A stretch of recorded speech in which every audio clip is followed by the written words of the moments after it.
Hey, what's going on, everyone? You are tuned into the Absolute Geek Podcast. Tonight we have a great show. We're talking Marvel and DC at San Diego Comic-Con. We're reviewing Black Widow. We're talking video games. We got so much on deck. Let's go ahead and kick this intro.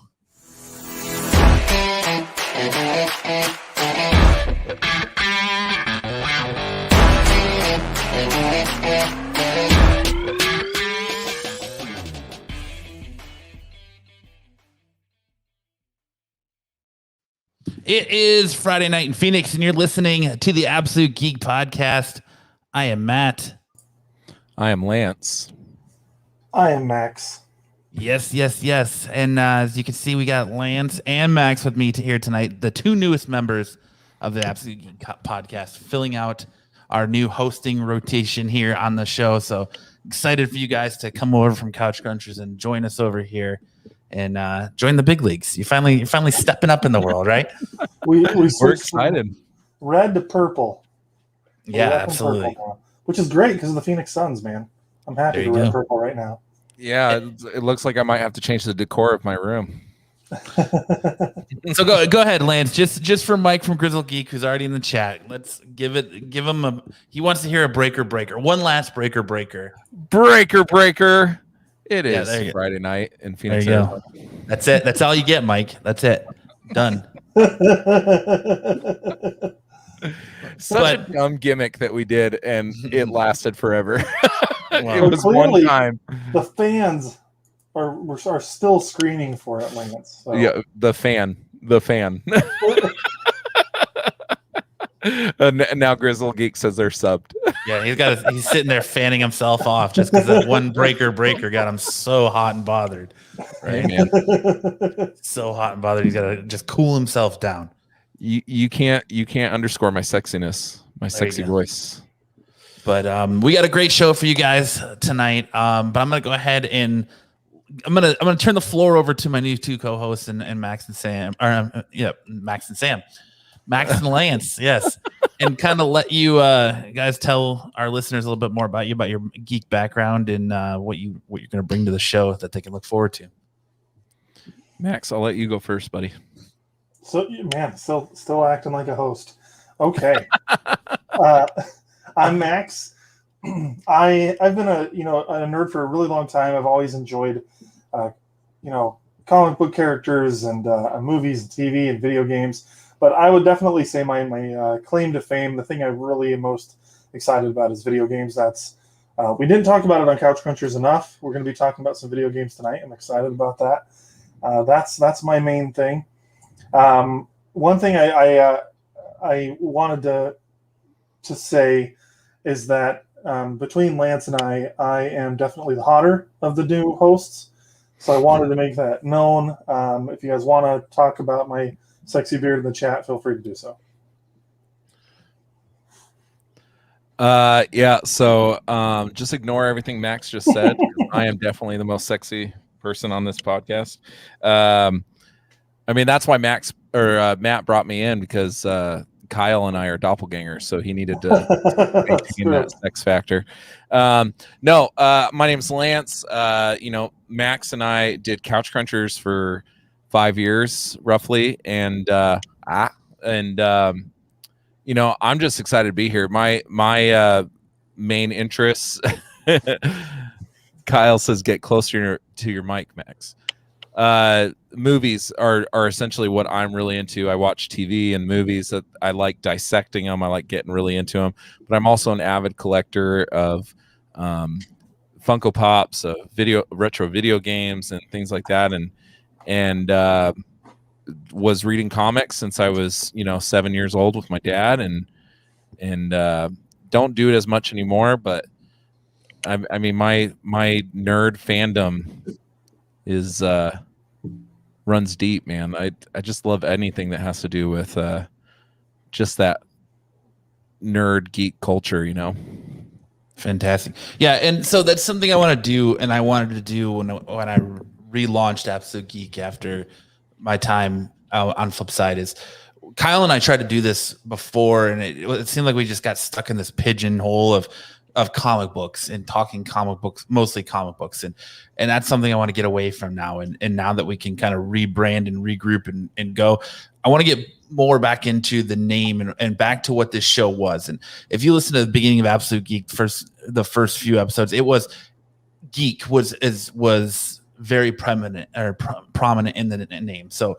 like we talked everything and anything culture and geek, because there's more to geekdom and fandom than movies, TV shows, video games. It's pretty much whatever you're into, geek out about. So absolutely, whatever it is we want to geek out about that week, or you guys want to geek out about, that's what we're going to talk about in the show. And so it's we're going to pivot a little bit more away from being so comic book heavy that somehow we found it just fell into that rut throughout the years, and go back to that overall geek capacity that we can talk about. So that's where you're going to get movies, you're going to get TV shows again, you're going to get video games, you're going to get music, you're going to get all kinds of stuff probably that you're not used to getting on this podcast moving forward. And I'm super stoked for it. So the music thing is new. I didn't know we were going to get into music. Now you can talk music. If you want to geek out about music, you can geek out about music, man. I mean, hell yeah, man.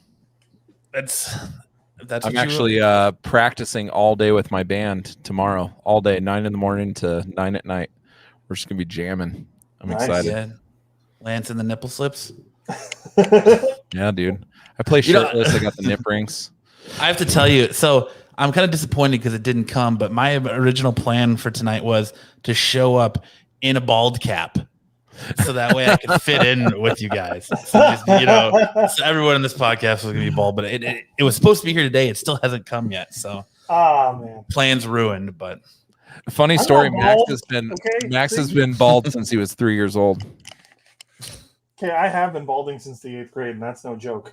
I was getting made fun of about it in the 8th grade that I had a receding hairline. My freshman year of high school, I was 14 years old. I had the seniors coming up to me and saying, "Dude, you need to buy us beer. Can you please buy us beer?" Because they thought I looked so old. And I'm like, what the heck? And I look back at those pictures. I don't feel like I looked that old, but I just have always been an old looking dude. That's how my little brother was. He was his hair was all thin and wispy at like 14, and then it was gone, and just every year it seemed to be running away from his face until he finally just shaved his head. Yeah, I'm getting close to that point. It's getting to where it's the back of my head is starting to go bald, and that's kind of the last straw. Once I've got a little center patch of baldness, it's time to. So essentially, the aliens are making crop circles on Max's head. Yeah, man. Man. Kyle, am I deep throating the mic well enough now? I think you're coming through your headset, dude. F word, am I?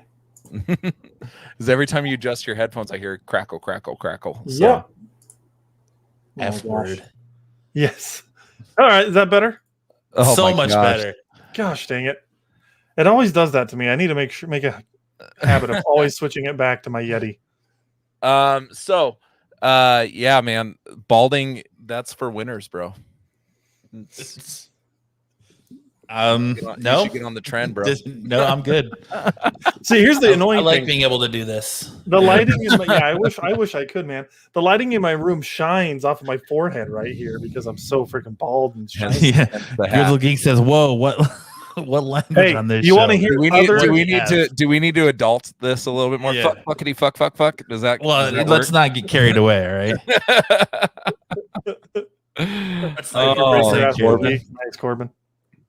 Dude, did you guys see that Corbin reviewed the Black Widow movie with his mom? I did. I thought it was pretty awesome. I didn't see that. I saw him say some stuff on Facebook. I didn't see his mom.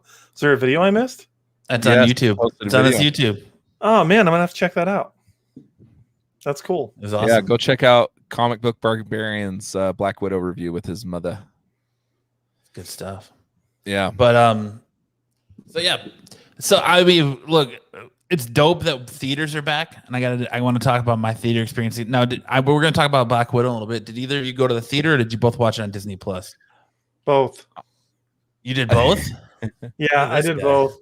Well, my original intent was to get it only on Disney Plus. My brother and I share an account. We were going to split it, and I'm like, that sounds good. I'll just watch it at midnight. Don't tell Disney that. They're going to shut you down. Oh, my brother and I both pay for separate accounts. Anyway, so my original intent was to just do Disney Plus, and then last night watched the Suns game with some friends. I was in a good mood, and I'm like, you know what? There's a 10 o'clock showing. I got some leftover money for my birthday. I'm gonna go freaking watch this movie. So I decided to last minute run down to the nearby Harkins and watch it in the theater. So I'm glad I watched it in theaters, man. I mean, when was the last Marvel movie in theaters? It was Spider-Man, right? Far From Home was the last Marvel movie. That's 2 years ago. Yeah. July 2019. So it was kind of, it didn't even hit me until I was sitting in the seats and the Marvel theme starts to play at the beginning. I'm like, holy crap. It's been 2 years since I've been in theaters for a Marvel movie. So I'm glad I went to the theater. Which is funny that we're going through withdrawals as far as Marvel in the theaters, because this year, 2021, we've gotten more Marvel content than we've gotten ever. Yeah, we've gotten a lot for sure.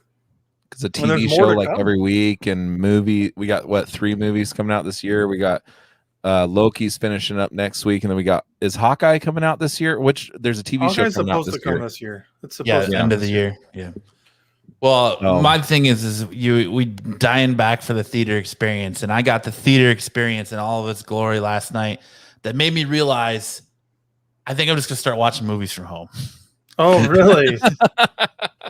Dude, I'm sitting there, and I'm sitting there with my fiance and my sister who went with me to see it, and we're sitting there, and the credits are rolling, wait for the after the credits scene, and all of a sudden this whole family gets up and walks in front of us. I'm like, all right. And nobody has masks on anymore, right? Like if you're vaccinated here in Arizona, you don't need to wear a mask. And Harkins is now full capacity again. So the theater is sold out. So sitting there waiting, and this dude shuffles past me, gets to the edge, and I'm like, that dude just crop dusted us. He completely forgot.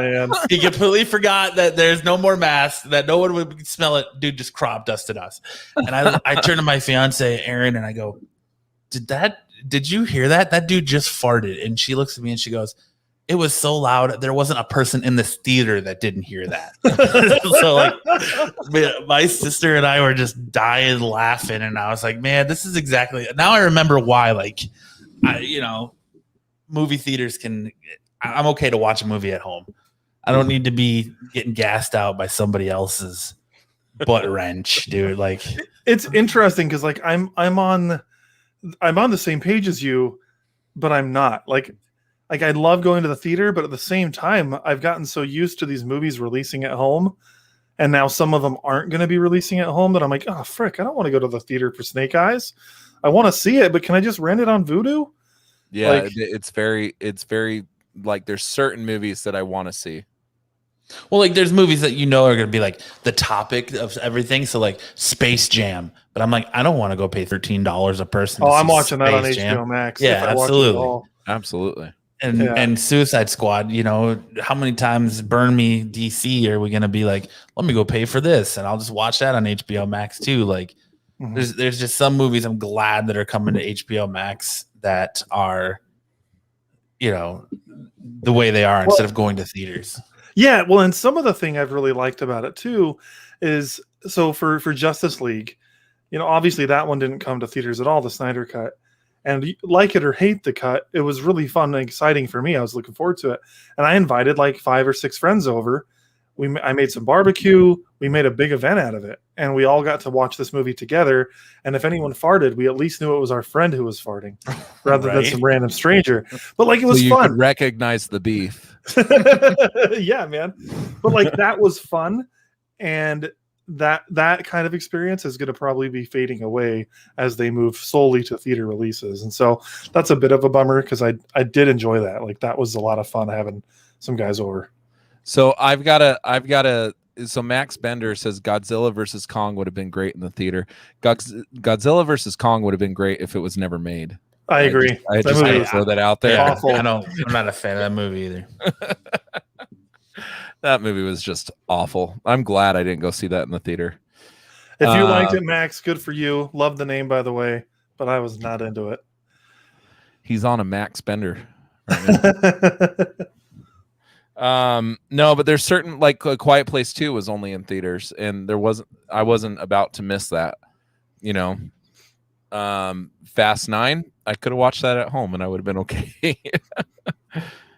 So I don't know. Fast 9 that one's all about the explosions and the noise. And while I didn't love the movie, I think that it would have been even worse at home. That movie was all about family.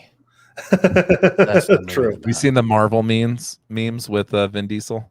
All the memes with Vin Diesel have been fantastic. Yeah, dude. My reply to that is if you've ever seen The Office when Jim and Dwight get into a snowball fight, and by the end of it, Jim is just looking defeated, and he says, "I just want it to stop." And that's how I feel about all these Vin Diesel memes. Okay, I just want it to stop. They were funny for a while, but I'm like, gosh. Especially when I see the same format all the time of nothing stronger than family. I'm like, I get it. There are a few original ones that are pretty good though. I like the fat Vin Diesel one. Have you seen that one? Where it says drive through fast food worker. I hope all this food isn't for you. And then it shows fat Vin Diesel and he says, it's for my family.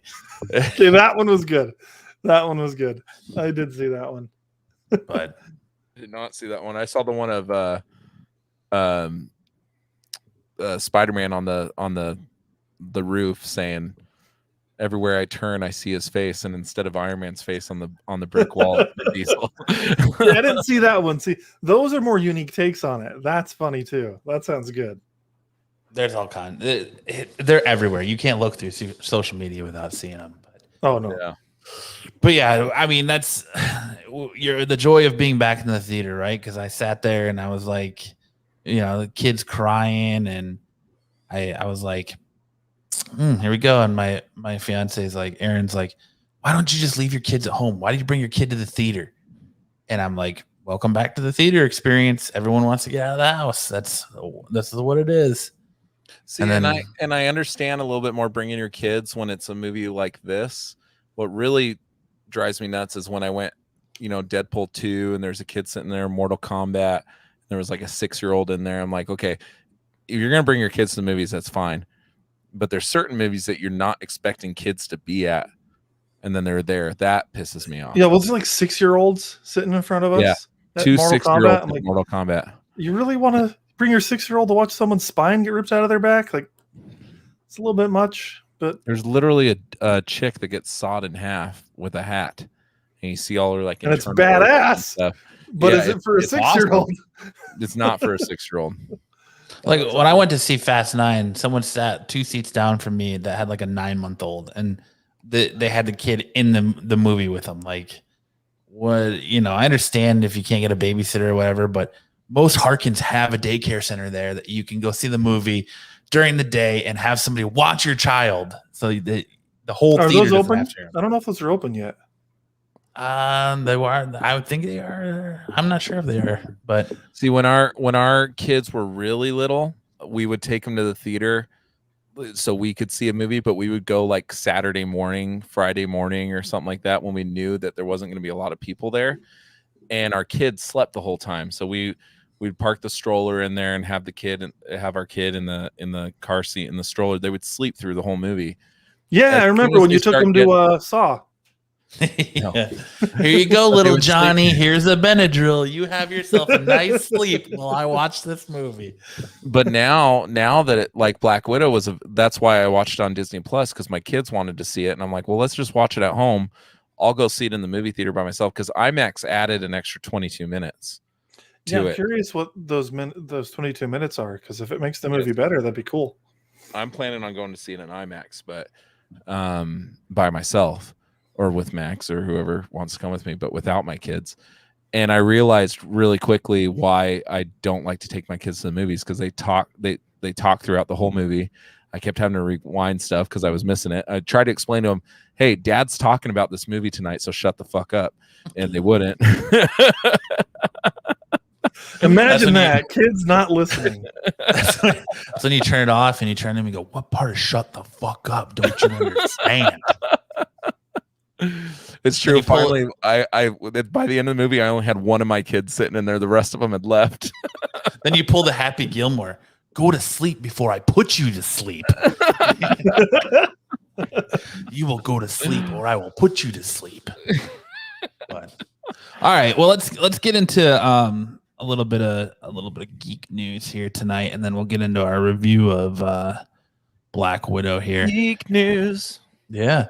And the first thing on the docket tonight is the Last of Us HBO series is going to get a 10-episode first season. You guys are both big fans of this game. Are you? We've heard the casting of who's gonna play the characters. Are you guys looking forward to this? Excited for Last of Us? Go ahead, Max. I am. Some of the casting choices they made I'm skeptical about. I really like Pedro Pascal, and I don't know. I haven't seen him play a character like Joel before. So is he gonna do a good job? Is he gonna portray Joel in a completely different way? Because that's what I'm worried about. Joel is, this like Southern guy. You haven't seen him play a character like Joel? I mean, the Mandalorian, is that what you're referring Mandalorian. to? I guess. The story is almost identical. You know what? I guess you might be right about that. Altered Reality Games is asking where the drunk guy is. Kyle's in the middle. He just looks a little different. Yeah. He got stung by a bee, so he's a little swollen this week. Yeah.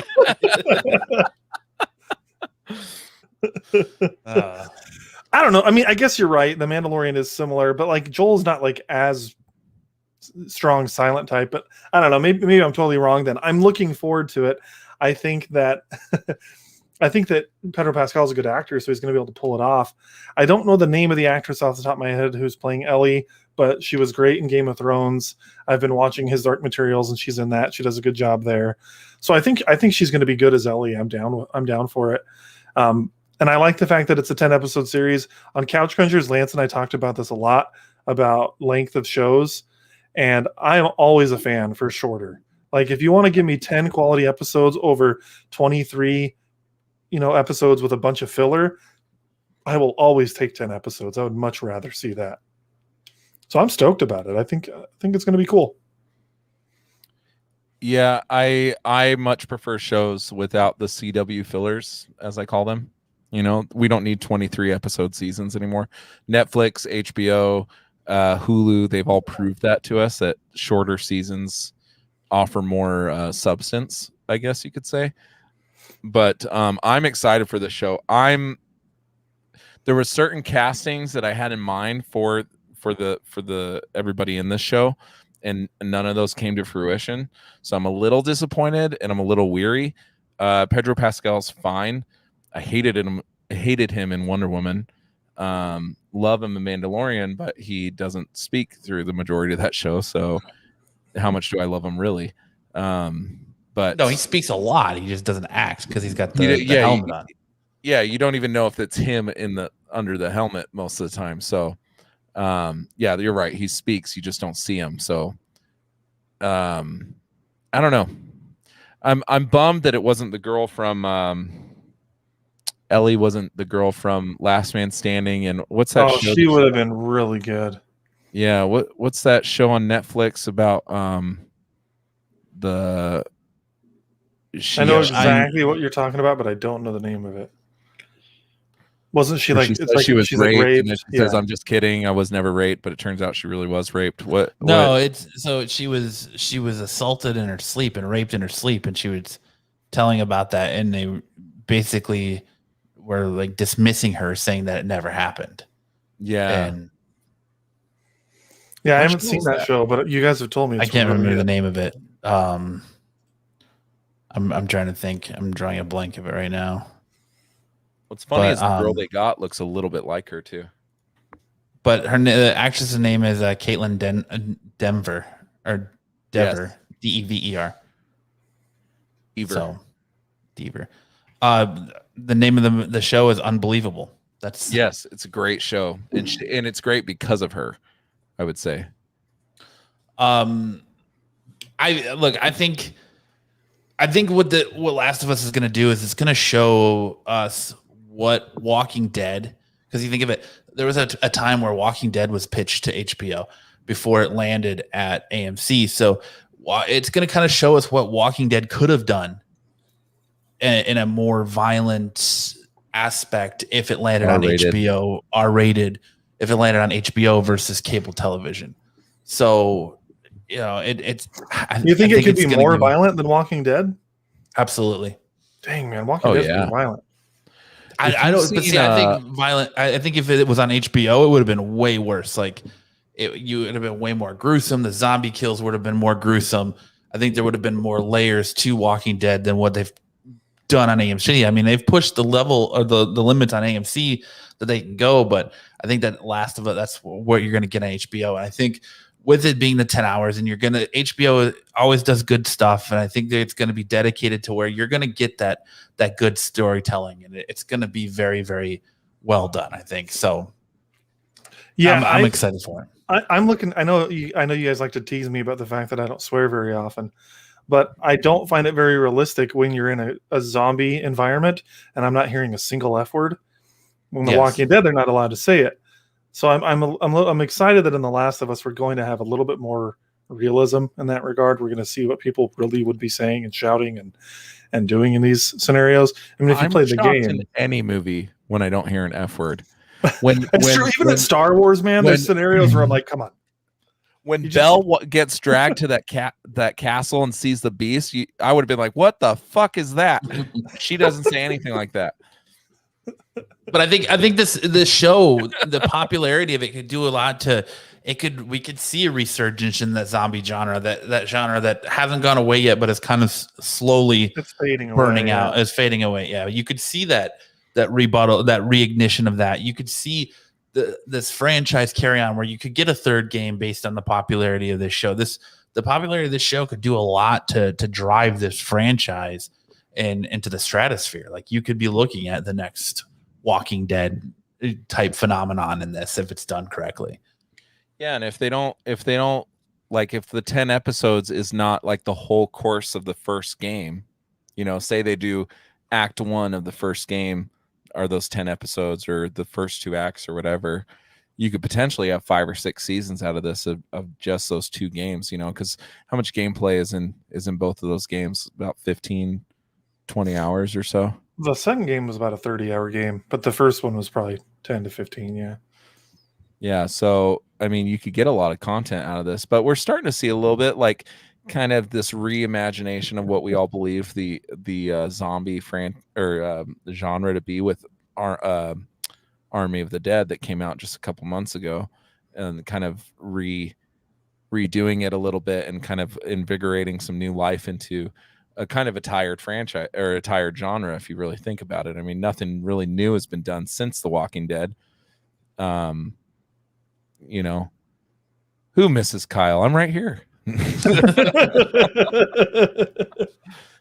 It's uncanny. It's like I'm not even podcasting without Kyle. It's weird. No, the only difference between me and Kyle is that when I'm talking about something that I've actually seen the thing that we're talking about. That was something we didn't talk about on our final episode of Couch Crunchers. That was one of the most hilarious moments.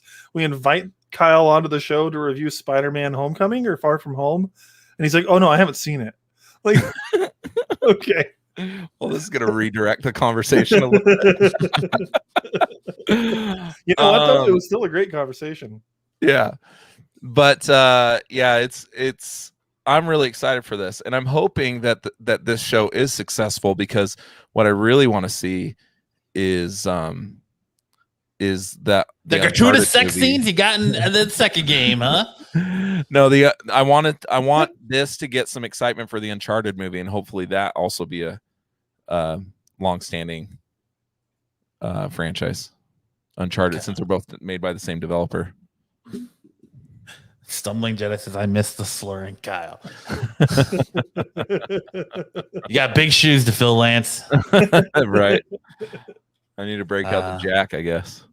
We got word from all the video gamers, and this is a little bit up Max's alley here. All the video gamers in the world out there waiting for a Nintendo Switch Pro.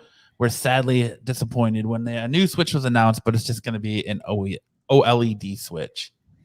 Now, I know it didn't really change much. Yeah, Max, you said you're not really a Nintendo guy, and that's more up Lance's alley, but yeah, does this make you want to get a Switch now and kind of dabble in that area, or no?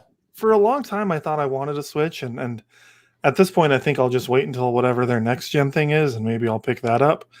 But I don't know, man. I wish that I was more into Nintendo at times, but I loved it as a kid, and there's nothing wrong with liking it as an adult. Like, I enjoy Mario Kart still and Super Smash.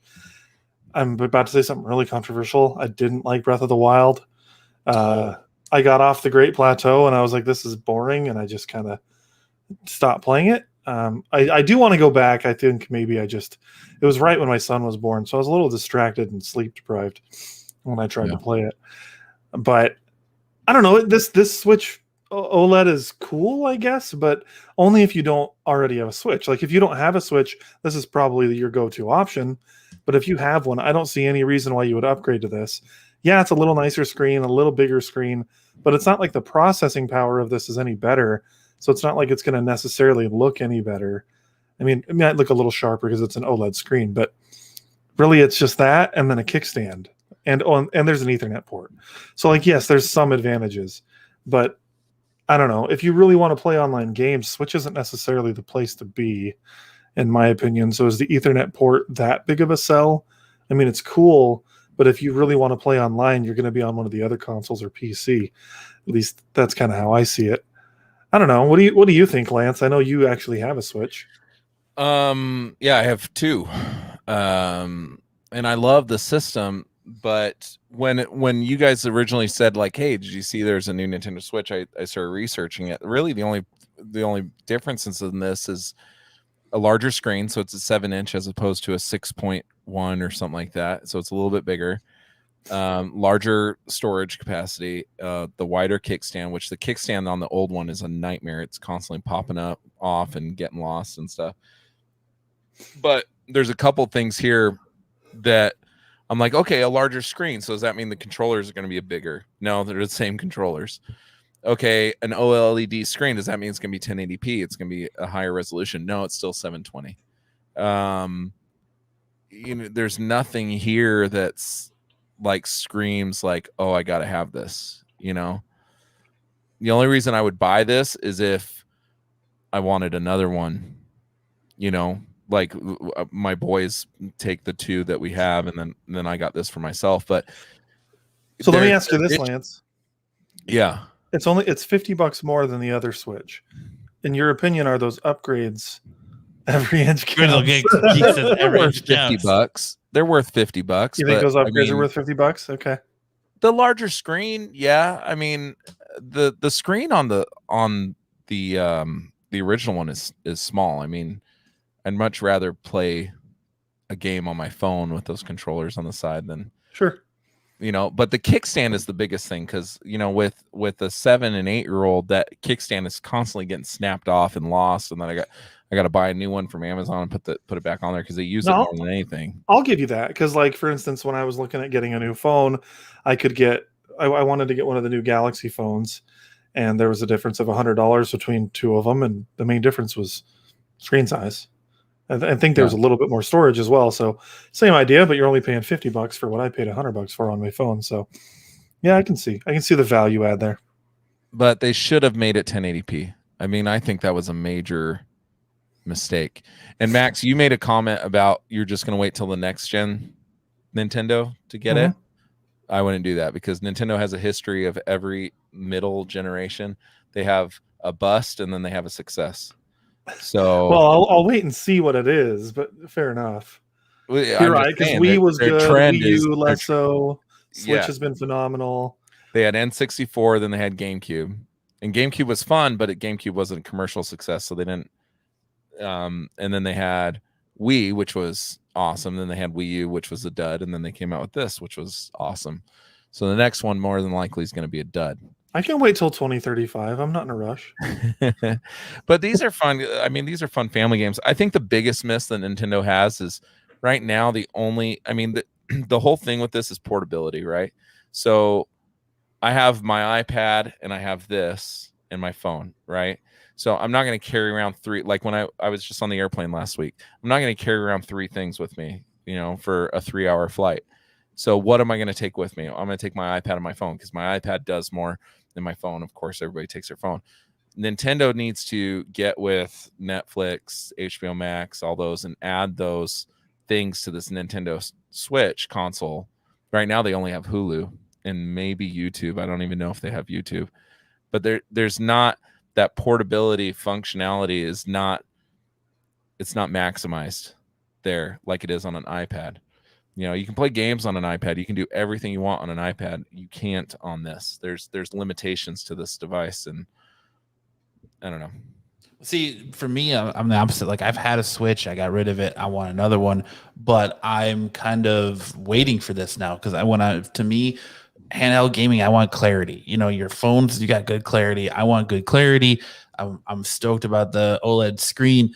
I'm disappointed we're not getting a 4K gaming because this is an on-the-go system that transforms into a console that you play on your big screen, and that's where it's falling off against your PS5s and your Xbox Series X's, is that you don't have that higher resolution gaming. You don't have the 4K gaming.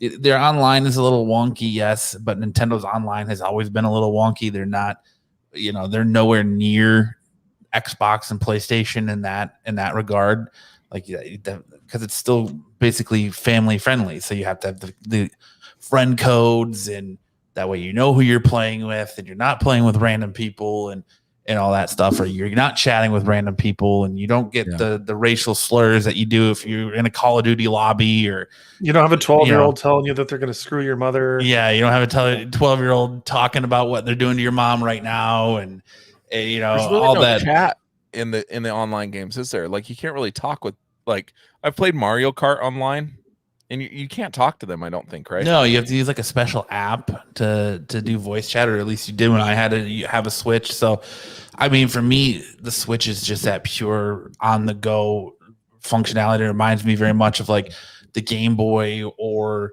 like the Sega Game Gear, things like that I could play on the go. And see, I would be opposite. Like, instead of something that big and bulky like an iPad, I'm gonna play a Switch. I'm gonna take my phone and my Switch, because I really don't play phones. I don't really play games on my phone. So I would go to like the Switch or something like that. And I agree with Lance's point too, that they have Hulu, but if they added like the Netflix, where you could have all that right there on that device for your, make it more of an entertainment console for your everyday like situation, whether you want to watch Netflix on the go or to utilize that screen. I think it would be a bigger selling point than just being like, oh, we're going to have an up screen, but no new graphics, no redesign, nothing like that, nothing substantial to warrant it. So when you put it in the dock, it's still broadcasting at 720p? Yep. Mm-hmm. So here's the thing. So it is a mess. And so, because basically it's the same processor, the same GPU, none of the like hardware specs are really any different other than the screen, is my understanding, which is a big bummer, because this is kind of like their mid-generation refresh, kind of like PlayStation during the PS4 era had the PS4 Pro, Xbox had the Xbox One X, but both of those refreshes had a stronger GPU, and they were able to not do like true 4K gaming, but it was 4K and it was gorgeous. And so I can totally see where like someone like Matt is bummed that this isn't going to be 4K. It's really just a bigger screen. It's going to look nicer because it's an OLED. But I'm gonna agree with Matt on something else, because you mentioned that you would take your phone and a Switch. For me, if I was traveling for work all the time, now if I could afford it, I'd get a gaming laptop, because I really enjoy PC gaming. Yeah. But if I was trying to be more budget friendly, I'd get a Switch, man. And I don't need a tablet. I've never had a tablet. I think they're cool, but like I've never owned one. So for me, I'd much rather have a cool gaming machine and then my phone. If I need to watch movies on my phone, that's fine with me while I'm on a trip. And then I could, play some games while I'm on the airplane or while I'm at a hotel for work or whatever. So I think the Switch is a great thing in theory, but I only travel for work, well, with COVID, I don't at all right now, but before COVID, 2 to 3 times, maybe 4 times a year, I would travel. So I've never invested in it. It's not like I'm gone all the time. See, and I think with Game Pass, is it Game Pass, Max, Xbox has? And that is another one too. Yeah, they've got the cloud gaming. Is that what you're going to mention? Well, with an iPad, I mean, now that they've unlocked it for iOS, I have no reason to take my Switch. I can play. Well, you can't play on the airplanes. Why? Because unless you're paying for Wi-Fi on the plane. Oh, I always do. Oh, really? I've never paid for Wi-Fi. Look at this guy. Look at this. Look at Big Shoots over here. I always pay for Wi-Fi. It's $8, and I can't live without internet. I always pay for Wi-Fi until you're going like me when you go to Hawaii and you pay for the Wi-Fi and halfway through the flight, the Wi-Fi craps out and you got no Wi-Fi. So you just paid $8 for like the first 2 hours of your 6-hour flight. Well, and you're probably getting like 10 megabytes a second, like 10 megs a second. You're getting like 100 ping and like, no, man, I don't know. I've never done it. So maybe it's a better experience than that, but fair enough. If you get good Wi-Fi in the plane, you could still play xCloud or cloud gaming. And that for me, that's really nice. I've used it. So back before it was officially rolled out and they had just the beta in late 2019, I went on a business trip and it was great. I played almost the entire Halo campaign when I was on a business trip on my off hours on my phone. And it ran pretty well on like even on my Wi-Fi at the hotel, on my mobile network. So absolutely, like that's an extremely great added feature for Xbox Game Pass Ultimate. That's something I have. I love my Game Pass Ultimate. I've been going through and looking at like certain subscriptions that I can cut out so I can just, save more money and not pay for crap I don't use. Game Pass isn't going anywhere. I'm keeping that. It's too good of a service. Well, especially when you watch E3 and they're talking about all these new games coming out and it's like a Game Pass day one. Game Pass, like 32 games and 27 of the 32 new games are Game Pass day one. You save yourself $70. You don't even have to buy the game. Well, I'm looking at games that are coming out later this year, and for Horizon Forbidden West, definitely from PlayStation, I want to play that, so I'm going to have to pay $70 for that. But off the top of my head, I can't think of anything else coming out this year that I really want to play. That's not on Game Pass. Pretty much everything else, Halo Infinite, for Forza Horizon 5, like they're coming to Game Pass. So I'm just like, it's so worth it. It is so worth it. Yeah, I agree. And I mean, like you said, I would rather do this and pay for internet on a flight, and you get just enough internet so you can scroll through social media to see that Jay's gearing up for Friday night, or whatever, or watch your little Netflix show. That's pretty much all you're doing on internet and the flight, anyway. So yeah. But we got a first big trailer out of Marvel news for Marvel's What Ifs. Are you guys excited for What Ifs? Yeah, man, I'm down for it. It seems fun. Yeah, I like the animation style. I think it looks cool. It's a fun concept. It doesn't affect the MCU in any way, right? Like nothing that happens in this show is going to affect. I think like the concept's really cool. The only thing that I'm really excited for is the zombie one, the Marvel Zombies. Yeah, because that one I was like, ooh, like I've never seen Marvel Zombies on the screen before. Like this, you can get me down for this. Like everything else, I'm like, oh, that's cute. Like none of it's affecting the overarching. I think what's really cool is that this is our last iteration with Chadwick in any, this is the last thing that we're going to see him with his presence in. So that's nice. I mean, we don't know what's going to happen in Black Panther 2, but I'm assuming that this is the last thing. So no, they've already confirmed that. They're not going to like digitally render him or anything like that. But yeah, I'm looking forward to seeing, what if Spider-Man was the Sorcerer Supreme? What if Gamora was Thanos? What if, the agent, Captain Carter? What if what if T'Challa was Star-Lord instead of Black Panther? And you've seen him with Yondu, and you got a lot of cool stuff, screenshots there, like Scarlet Witch, and then there's Chadwick as Star-Lord, and then you have the Captain Carter, and then Chadwick and Yondu. Why is she called Captain Carter and not Captain Britain? That's a good question. I guess you'll have to find out in the What If. Yeah, I thought that was interesting because they haven't, before the trailer, we've seen some stills of her, and we all just assumed she was Captain Britain, right? But the trailer revealed that she's Captain Carter, and that was interesting to me. I mean, I'm excited for a lot of this show. Like you said, Marvel Zombies being a big one. But I thought it was interesting that most of the MCU cast is coming back to revoice their characters. And like you said, this is Chadwick's last time as T'Challa that you're going to see, because he recorded this before he passed. But like they did do some recast, like Tony Stark's voice actor is different. I I thought so when I was Steve listening to the trailer, Rogers I was is like, just that doesn't different. sound like Robert Downey Jr. No, it sounds like your best friend Frank Caliendo doing a Robert Downey Jr. impression. Is what it sounds like. Oh man. So speaking of him, and I'll be brief. Oh no! Oh no! The Suns pregame yesterday, they decided to go and interview him because he's from Milwaukee, and it lives in Phoenix. And I was so pissed, dude. It's like, why are you poisoning my television with this freaking schlub? but go ahead. Sorry. No, you're good. Man, I kind of like. Yeah, I like this shot here that you have of like it looks like Peter trying to wrap up Wanda and her breaking free. So I'm super stoked for What If. I think the What If is going to be that animation awesome. Looks really cool. Yeah, yes. I love it. Yeah, it looks like they spent some time. It kind of has like an anime. You remember Scanner Darkly? Keanu Reeves? No, you don't remember that movie, A Scanner Darkly? It was like the first big project that had this kind of animation style where it was like real people and it kind of looked like they were inked or whatever. Oh, and the Howard the Duck scene I was real excited for too. Yeah, Max knows how I feel about Howard the Duck. I think that guy needs some respect.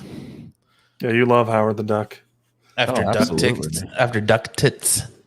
But did you see that she what's her name from Back to the Future and Howard the Duck? What's her name?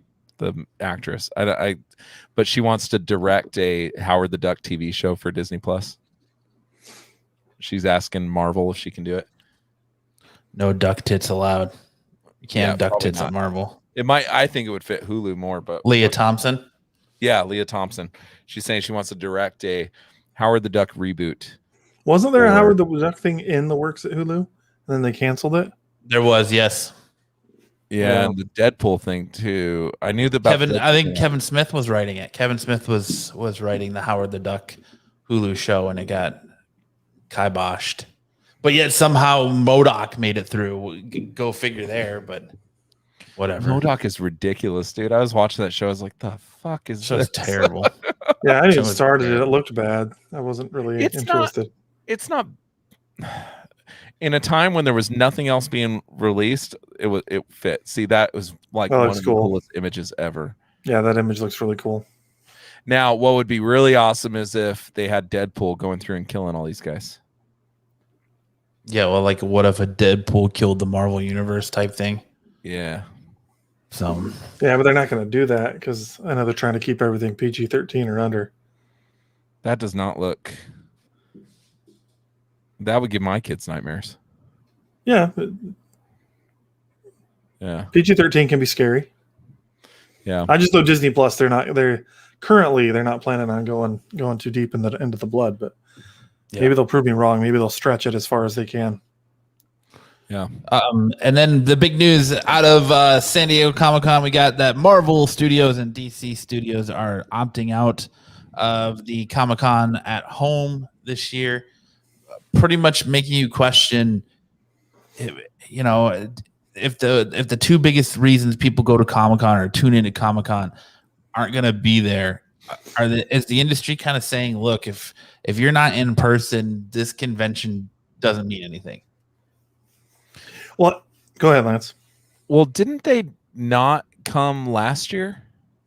They didn't come last year because there was nothing to show because of COVID. They had to shut down productions in March and, you know, the beginning of the year. So there wasn't really anything to show. So, you know, they still had Fox showed New Mutants and they still had some stuff that was shown, but DC kind of opted out to do Comic-Con at home last year, and that's why we got the 2-day DC Fandom. Which we got again this year, right? Which we're going to get again this year. And that's... I thought DC Fandom was awesome, so I'm not even against them doing that again. So I'm not surprised about DC.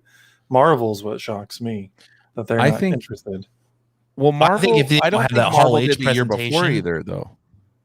Like they did the year before that. Yeah. In 2019, when I was there, Marvel was, because that's when they had their big Hall H presentation and they brought out all of the upcoming movies and they announced Blade and like Mahershala Ali came out on stage and they had that huge, like, that was there. They had that huge event and like Comic-Con is always their big thing. And like, if you don't have that Hall H panel, it's not viable for you. I mean, I don't know.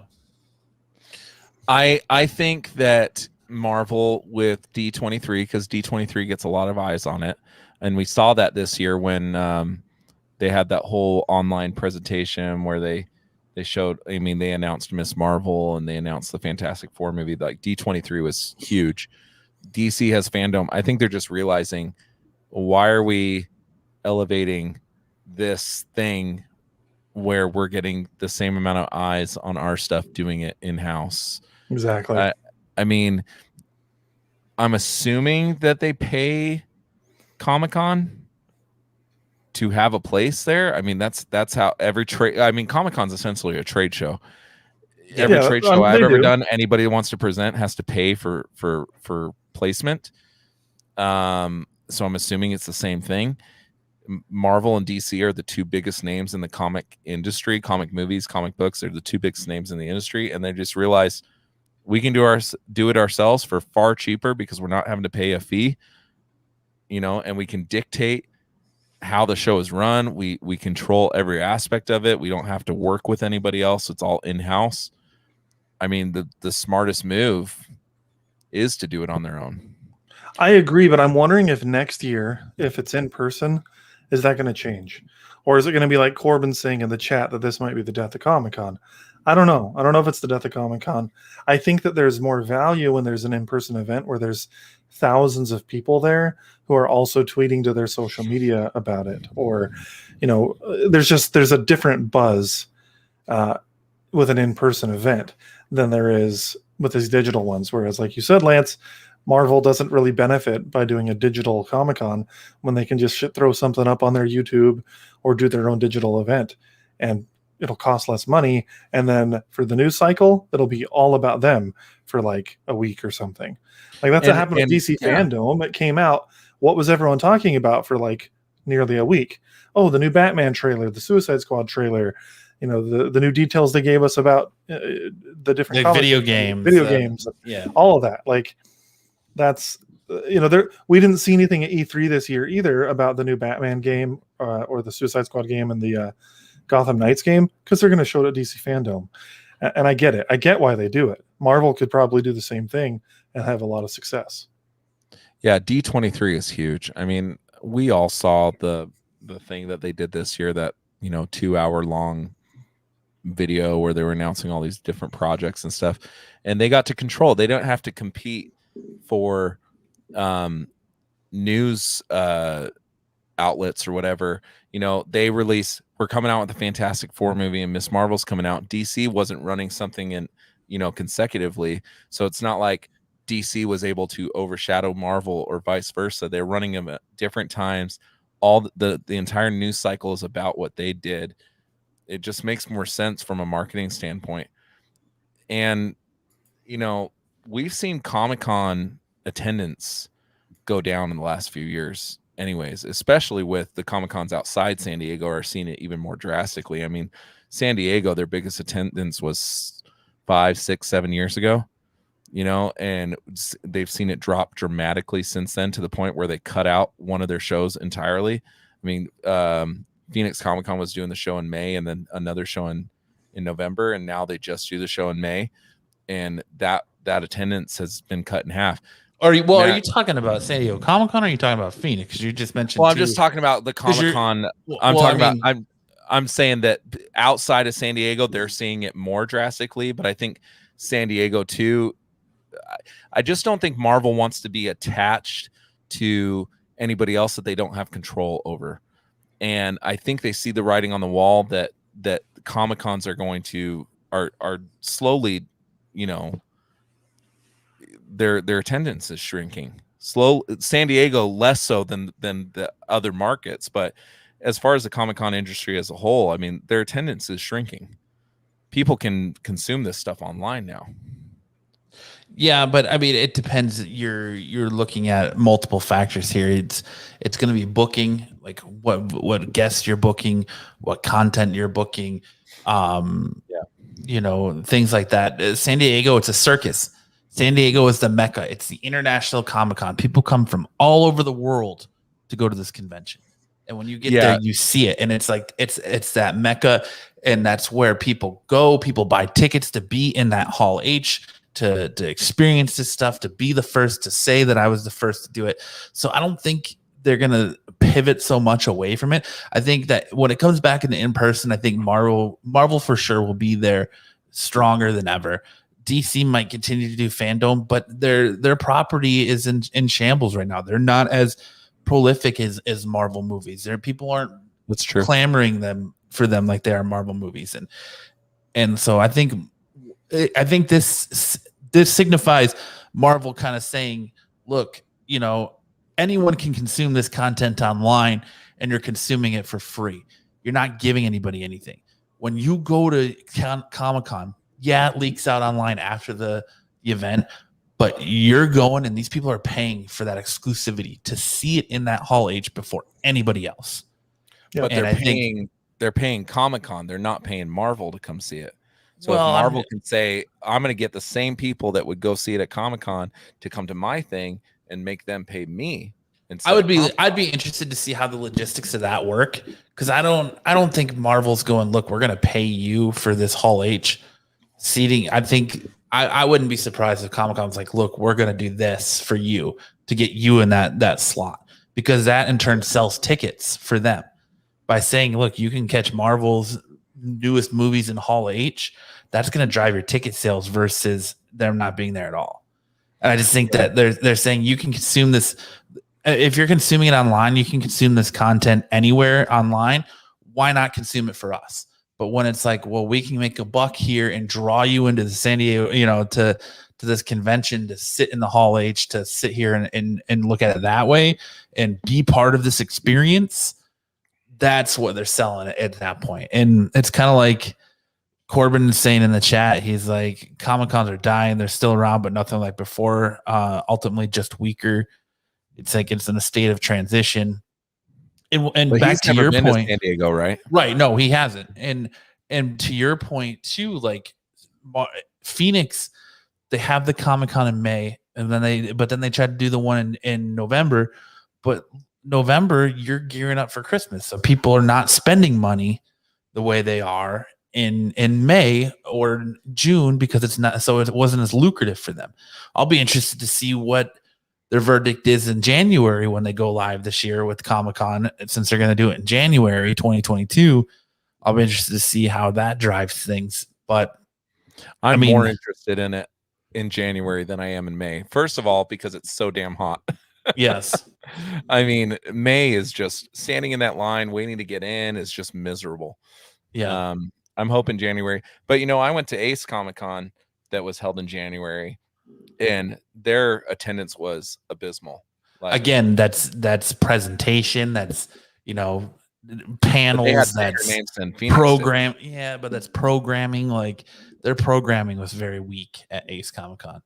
Well, when I went, they had Taron Egerton, they had Tom Hiddleston, they had some bigger names. Taron Egerton, everyone drink. That's a drinking code word. But that's like if that's what you go for. But if you're not if you're someone that goes for the vendors and the panels and the other activities and stuff like that, like Ace isn't your kind of convention. If you're not going for the celebrities and the signatures and the autographs, that's not a convention for you. So I would say the vendor alley paled in comparison to Phoenix's. The Phoenix vendor hall is just, it's a madhouse, dude. Yeah, and like that's half the fun of Phoenix. We say all the time it's cool that Max is finally back to get to experience it too. Is that half the fun of Phoenix is going and hanging out with your geek friends that you don't get to see most of the rest of the year. You talk to on a computer screen, or you're not hanging out with on a weekend. And You know, it's just I think Or we go Comic to start Con. fight with celebrities. Yes. I did. Hey, Well, I got to should go say- I and should say B-list celebrities. I got to go to the Phoenix Fan Fest in 2018, and that was fun. But that's the last Phoenix Fan Fest I got to go to since I was living in Colorado, and then 2020 got canceled, and 2021 got canceled. And yeah, it's just I don't crazy. even remember you going. You 2018, yeah, I did panels. Come on, I came down. No, we weren't working with them yet. Or we hadn't started that. That was October of 2018. Hi, Aaron. Oh, hi. Bride. Just popping in for the algorithm. Look at that support, boys. My wife's like, no, fuck your podcast. Yeah. Yeah, I don't think Kelsey's ever tuned in popping live in for or the listened. The only time she's ever listened is I'm weird and I like to listen back to the podcast that I'm on to see if audio quality was good, were we entertaining, were there some boring spots. So that's the only time she's ever listened is we're on a road trip and I'm listening to myself and she's like, how narcissistic are you, hon? Come on. Make yourself better. Aww. Right? I think you should blast that last comment on the screen there, Matt. That one. Aww. Yeah, it's so Love nice you. seeing my ugly mug next to her pretty face. So Oh, you know. you guys are sweet. Hey man, we're all with significant others that are way better looking than we are. Yeah. So, That's true. I mean, We're definitely all swinging above the belt. That's for sure. yeah, I wake up every day and I said, is this the day my wife's gonna wake up and realize I made a damn mistake? So Good Looking says, sure, that's why you listen to your own podcast. well, see, Mike is a bit more because Mike was like, I can't get enough from just one podcast, so I'm gonna create 6 podcasts. Just kidding. I love you, Mike. Well, that's like Jay. Well, like whenever Jay I has talk like to 5 Jay, podcasts. yeah, he's got several, and I'll be talking to him about stuff, and he's like, "Ooh, you should do a podcast about this and this and this." I'm like, "Dude, I only have so much time. I want to be able to enjoy my hobbies on top of my podcasting hobby. I don't want to do a Star Wars podcast and barbecue podcast and about my other interests. No, I'm good. I don't need to do that many." But what's next on the docket, Matt? So we got speaking of Black Panther 2, it's come out that Black Panther 2's Angela Bassett has said that there has been multiple scripts for this movie. They're on their 5th edition of the script with a 6th one imminent. Wow. Does this spell issues with how they're trying? Do you think it spells issues with how they're trying to handle the transition from T'Challa to whoever's going to carry on the mantle of Black Panther? Do you think it spells issues with them dealing with the passing of Chadwick Boseman, or do you think it's more of they're trying to be respectful and they want to do it in the best way possible? I think it's understandable that there be so many rewrites. I mean, they had a story that was done expecting Chadwick Boseman to be involved in that story, and now that they can't, I mean, they're basically starting from ground zero, but they still have to maintain some schedule, right? Because we saw the fiasco that Guardians of the Galaxy Volume 3 and that whole fiasco, what that created for the MCU. And not only that, now they don't have Chadwick Boseman reappearing as Black Panther, right? They're introducing Namor. So it's going to be such a big movie that they have to be certain that they get it right. Now, one thing I read, because I did a little research on this, is that every Marvel movie goes through numerous rewrites. And Marvel's constantly changing. And I mean, Iron Man, I think the first Iron Man, Robert Downey Jr. did a thing that they were coming in with script additions daily, 5-6 times a day as they're shooting the scene, changing the script on the fly. So I don't think it's going to have as many as Iron Man, and look how great Iron Man turned out. But, see, that was kind of my thought. So honestly, I don't know how many scripts is typical in in film usually. Like I remember a few years ago, I used to think that when someone would write an article about there being reshoots on a movie, that meant the movie was in trouble. When the reality is nearly every movie does reshoots. It's completely normal, and it's just part of the process. So I don't know. Is this part of the process? Is it normal that there's 6, 7, 8, 9, 10 scripts for a movie? With Marvel, it wouldn't surprise me because I know Tom Holland has mentioned before that they have multiple scripts so that you can't leak and say this is what's going to happen because one of them's fake, or multiples of them are fake. So I don't know. I think it could be a mixture of all of it. It could be just normal process, but I'm sure they are having difficulty with the fact that Chadwick Boseman is passing. I wonder if some of it is because the last Black Panther was definitely dealing with cultural and societal topics. Maybe they're doing rewrites because they're trying to deal with things that are happening now. They're trying to stay as current as they can. Exactly. So it could be related to that as well. I think it has. I think you guys are right on, and I think it has a lot to do with how to handle this transition because they have to find a way to explain how he's going to hand over the mantle without him being in it because they've already said that they're not going to use. They're not going to deep fake him. They're not going to CGI him. They're not going to use him. So they got to figure out a way for him to transition the mantle of Black Panther without being there that makes sense to fit the continuity of the story that they're trying to tell and the overarching Marvel universe that they're trying to tell. So, and I'm hoping they're not going to spend a ton of time on the transition of power because the first movie that was a huge part of the plot as well was transitioning the power to Chadwick Boseman as Black Panther. Mm-hmm. I don't want to see the second movie being all about, the different tribes infighting about who's going to lead the nation. I don't know, even though it would make sense. I'm hoping that it's not that. T'Challa's just going to go on a fishing trip and just decide to leave the Black Panther necklace behind, and he forgets it, and wacky events ensue as Siri takes over to fend off the attack on Wakanda while he's out fishing.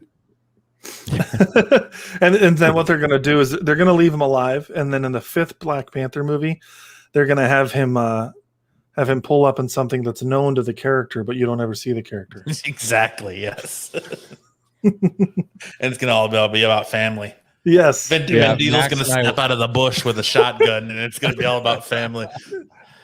And T'Challa's going to show up to the family barbecue there in Wakanda. Out of every movie that Marvel has announced, I think this is the movie that I'm most interested. Not so much interested in seeing, but interested in seeing how they tell the story, because I think this is the hardest thing that they have to face right now out of everything. Like, I think that landscape has been written, and Marvel has not been known to they have 10 years planned of movies is what they've said. They've never really had to pivot like this. Do you see Grizzle Geek's comment? We got to talk about that. Neighbor's gonna walk up and slap the costume off T'Challa, and it'll land on Suri in the first 10 minutes. There you go. What I'm nervous of is I really hope, because what I was reading the synopsis of this movie is Wakanda versus Atlantis. I really hope this doesn't borrow any story elements from the Aquaman movie that we just saw, because essentially, if you think about it, that's pretty similar as far as the underwater people versus the land people. And I don't know. There's so many question marks revolving around this movie that it has me intrigued but worried at the same time. I would almost be okay with it if it went backwards and it was a younger King T'Challa, well, not T'Challa, but his father, younger, dealing with Atlantis and Namor and all that versus a prequel. Yes, dealing with the transition of Black Panther to somebody else moving forward. It would. I kind of feel like that would give him a little bit more time and make sense, because otherwise, why would Namor just show up and be like, "What's up, bitches? I'm here," And I've always had a hard time with that. Like in the Black Widow movie we just saw, I was like, wait a minute. There was this whole thing happening with Thanos, and they needed all hands on deck. where was Florence Pugh and Red Guardian? Like, how come those guys weren't? How come Black Widow didn't say, "Oh, my sister and dad are excellent at this stuff"? Like every time they introduce a character in like retrospect, or like they're gonna introduce mutants soon.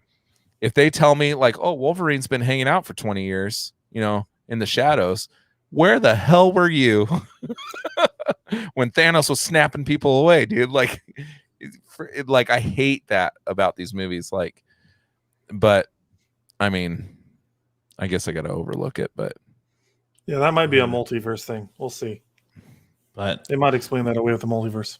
Moving on to our next topic here, we're getting a new the announcement of a new Assassin's Creed game called Assassin's Creed Infinite, and it's going to be a live world game, much like Call of Duty, Warzone, or the current Ubisoft Avengers or Square Enix Avengers game, to where so it'll still have a story mode like Valhalla and all those ones. So it'll be where the story is continuously ongoing and always updating and changing. So it'll be like that works so well. So it hasn't worked for Avengers, but like Destiny is a live service game, and it's been going since 2014.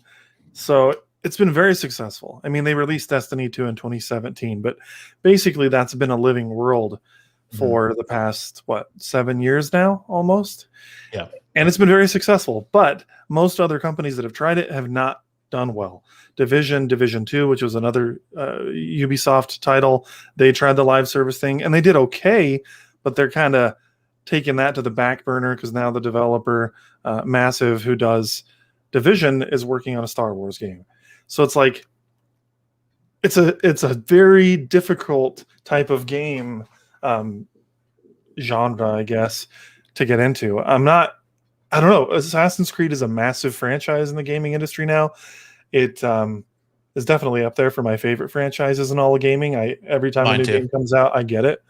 I loved Valhalla. I loved Odyssey.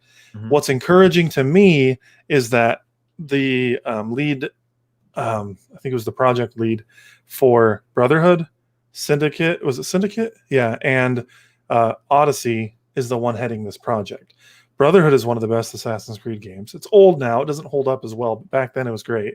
Syndicate didn't get a lot of love because Unity was kind of problematic and buggy, but Syndicate was a really good Assassin's Creed game, and I thought Odyssey was really good. So while I'm not super stoked about this live service idea for Assassin's Creed, I have high hopes because of that same guy being involved. It's also a cross-studio project, which is interesting. It's not clear to me unless I just haven't seen it. The articles I was reading, is this kind of replacing the single player ones, or is this just in addition to the normal single player ones? I'm guessing it's in addition to the normal single player ones, because it would be a bummer to get rid of that experience. Like, Valhalla was great, and I didn't have to interact with anybody. I just turned my computer on, played the game, and escaped into this world. Whereas with a live service game, you don't have to play with other people, but that's kind of the point, is that you're playing online with people. So go ahead, Lance. I was gonna say I'm super excited for this because I'm a huge fan of this franchise.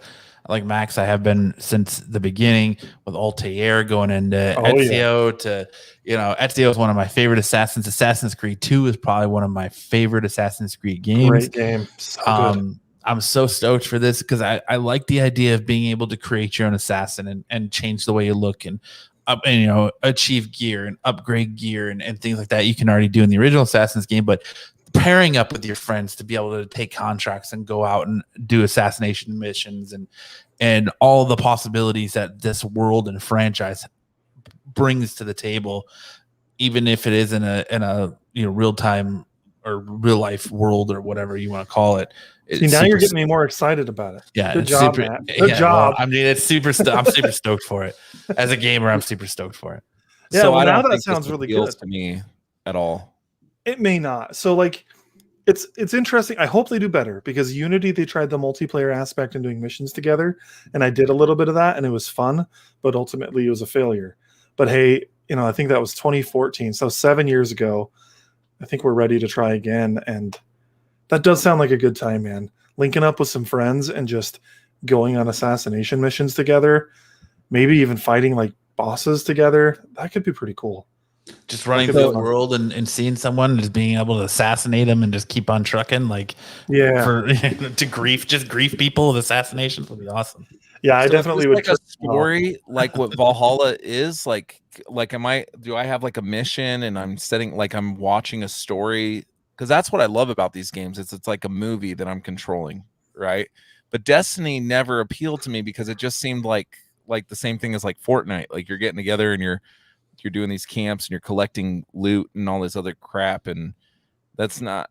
It's like not a no. It's nothing like Destiny's nothing like Fortnite, but Fortnite it's a battle royale game where Destiny's more of like a looter shooter where you have a mission where you're like, you got to go take down this guy, but you can do it with your friends. So it's a live world where events are happening and things are changing on the moment's notice and things are going on, but you're doing it with your friends. You're trying to accomplish a mission with your friends and the people you're playing with versus just by yourself like you are in.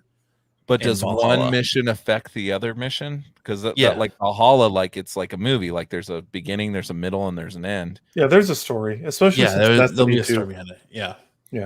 But it's not as rich as Assassin's Creed. Like it'll be an ongoing story to where like every month there's a new piece that comes out to the story instead of just being one story self-contained in the game and then they maybe add to it later on in DLC. This will be like weekly you're getting updates where it's going to add to the story. There's going to be new content adding to that story. But there's never an ending to the story. There's an ending to arcs. Yeah. But it's just... So it's kind of like a comic book series. Like you can have like a 5-episode arc and then it's the same comic book, but then you could start a new arc in that same. Destiny does a new expansion every year. And every year there's a storyline associated with that expansion. And that is a self-contained story. Now, that said, there's an overarching story as well that still isn't fully resolved. But that's what I expect from this Assassin's Creed game. You might have a story line. There may be like it's probably going to be Templars like usual.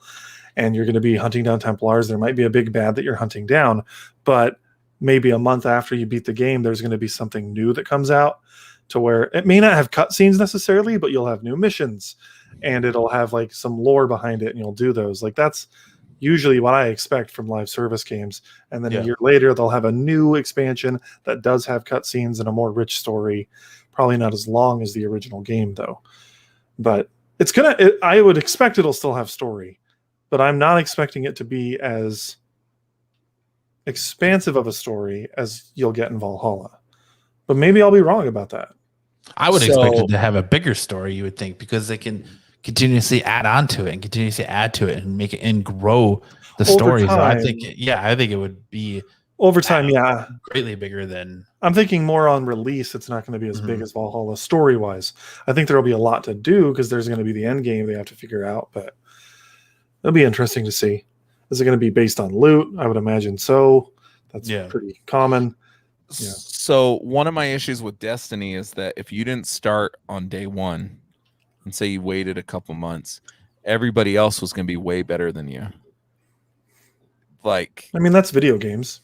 Yeah, but that's how it is. Well, like Halo, like if you like compared to somebody, and so the game wasn't fun for somebody that was starting like 6 months in because they would just go in there and be at a. So I think Destiny has solved some of that issue, and hopefully this game can do the same.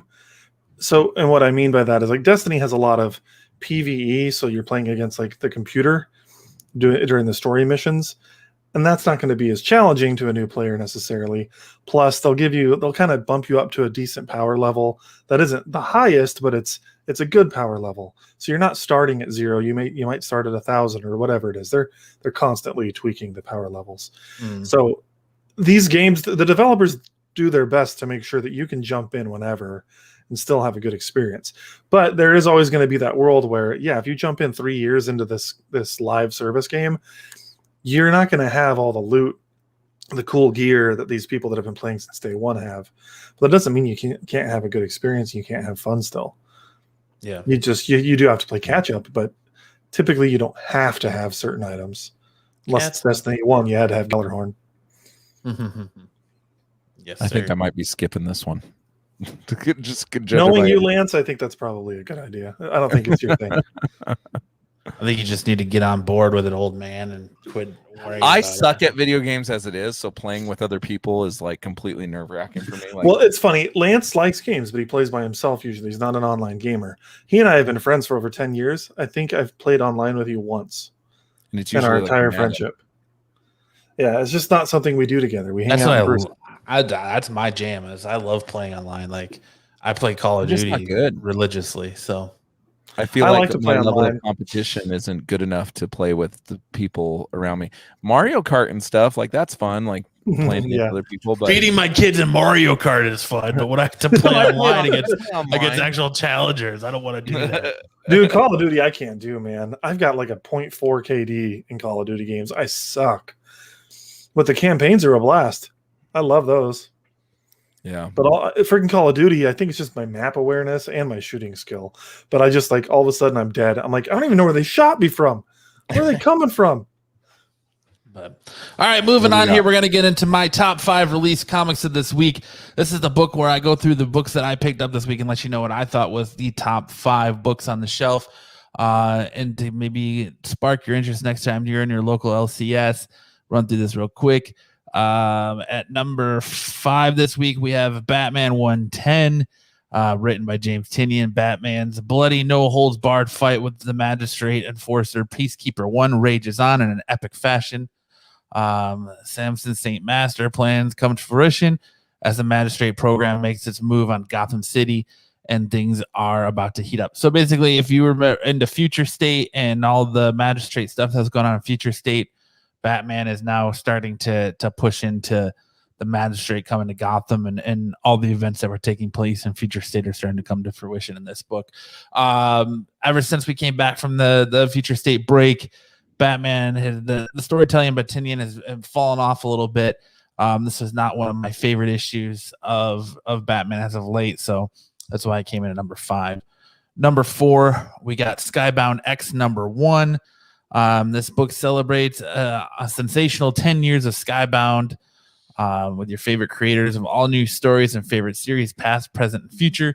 Each issue is an oversized weekly series. We'll kick off a new chapters of The Walking Dead story, Rick Grimes 2000, which, if you believe it was either Walking Dead 73 or 75, there was a backup story of Rick Grimes 2000 where aliens come and they take over and continue on the Walking Dead story.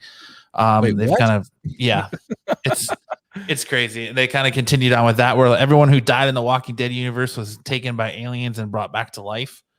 And Is now there's Kirkman involved with this? Yeah, he's writing it. So there's a massive war between the Walking Dead universe and aliens. It's pretty cool. Well, he got bored and's like, I need to change this up. pretty much. And it also the backup story is the comic book adaptation and the first appearance of Clementine, the star of the Telltale Walking Dead series. I love so Clementine. That is her first appearance in comic book publications. It started in Skybound X1, coming at number 4. Telltale. Yeah. Number 3 was The Amazing Spider-Man 70, the prelude to the Sinister War. Nick Spencer's Spider-Man saga reaches new heights.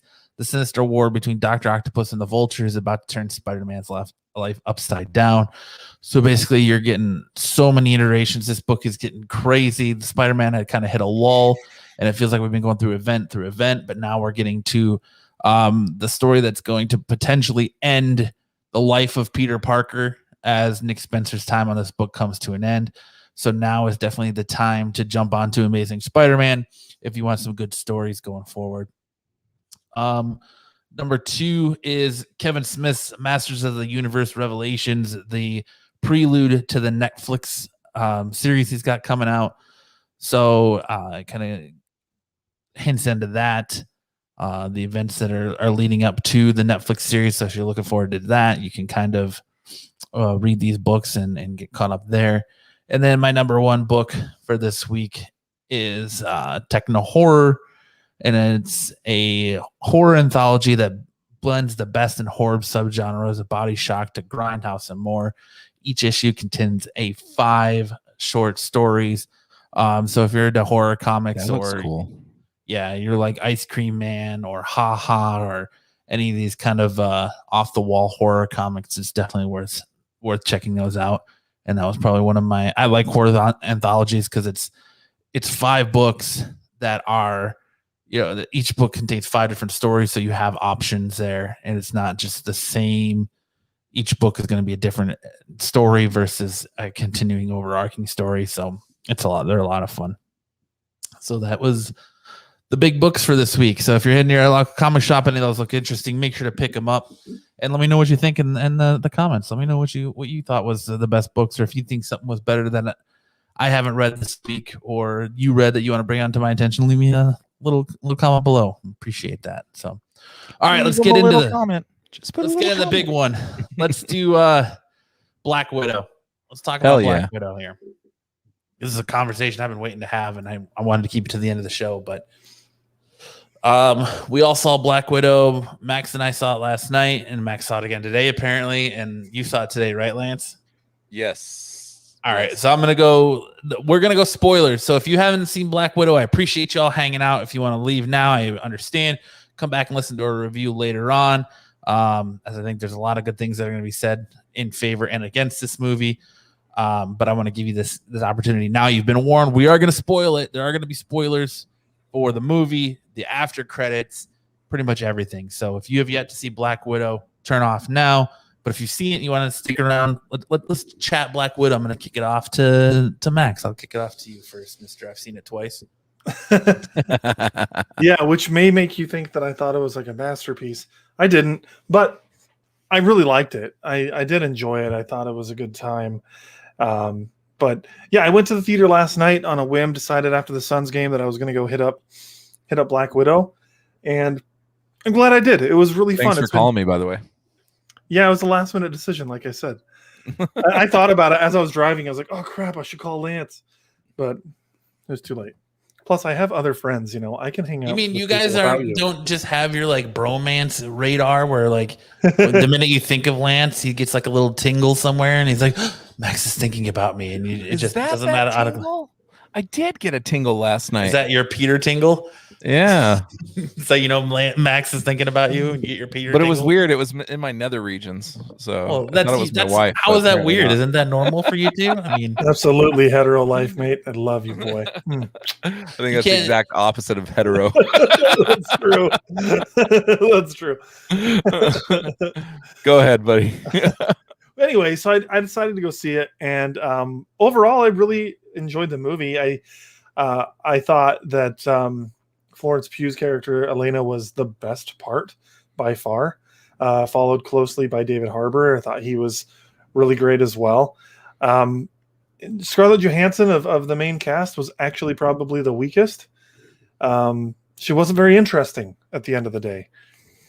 It's just she wasn't bad. She was just kind of bland, I don't know. I think her arc has ended, and so it was kind of hard to get behind it. I think she'd had some good moments, though. I mean, we got to dive into her past a little bit. We got to see some of the trauma she's been through, and she did a good job. But overall, I thought the other characters were better. But Taskmaster sucked. Yes. Taskmaster was so bad. Leading up to the movie, I saw people saying they weren't liking Taskmaster. They thought that Taskmaster looked bad, and I was like, the costume doesn't look as good as some of the drawings I've seen, but live action doesn't always translate perfect. So I thought the look was fine. It was going to be okay. The look wasn't my issue. The action wasn't necessarily my issue. I actually enjoyed some of the action scenes with Taskmaster. But the backstory and the twist that they gave at the end was just kind of not good. Like Lance, earlier you were comparing it to the Iron Man 3 twist with the Mandarin. So like if you haven't seen the movie and you're here anyway, the spoiler is that Taskmaster ends up being the main villain who isn't Taskmaster. It's his daughter who that Black Widow was supposedly had blown up 10 years earlier. So, and she's more machine than she is like. Yeah, human. So like she has got like a chip in her head and all this. It's just stupid. Yeah. So like I know Matt, the backstory for Taskmaster more than either Lance or I, but like my understanding of Taskmaster is Taskmaster was a mercenary, a really skilled fighter, got injected with a super soldier serum, which enhanced his abilities even more. He was able to mimic people even better. But then as he mimicked more people, he started losing his memories more to where he forgot his family. And I know that at one point he worked for S.H.I.E.L.D. and then he left, and then he was a mercenary and would basically take any job. He's gone up against Spider-Man. He's gone up against Iron Man. He's a main villain that deserves to be the main villain of a movie and actually have a voice. Taskmaster in this, first of all, was a girl, which that's fine. I don't even mind the gender bend, but the fact that you completely removed any of the interesting backstory and they didn't have a single line bothered me. I thought it was a pretty big letdown. Not as bad as the Mandarin letdown. Is he gone? I think. Does she actually say something? When she's lying on the floor after Black Widow sprays her with the dust or whatever, she says, "Is he gone?" And she's referring to her father. That's all she says throughout the whole movie. That's right. And I was like, wait, like it was so bad. It might be worse than the Mandarin reveal, because at least the Mandarin up until that point was entertaining. It was pretty cool. Yeah. Like the reveal is the worst part of the Mandarin of and I forget the actor's name off the top of my head. Kingsley. Ben Kingsley, thank you. The reveal's the worst part, but his portrayal throughout the whole movie was actually decent, and then the reveal kind of ruined it. Taskmaster, I mean, aside from cool fight sequences, really doesn't do anything for this movie. They were relegated to a freaking like a robot. She's a henchman. She reminds me of the Foot in the Ninja Turtle movies, just kind of like mindless, do the bad guy's bidding. Like, and that's not what Taskmaster is supposed to be. Taskmaster is supposed to be really intelligent and be able to mimic other people's moves and learn your fighting styles, and that's how he defeats. And the mimicking was done by technology, as far as I could tell. It wasn't any superpowers. They were like technological.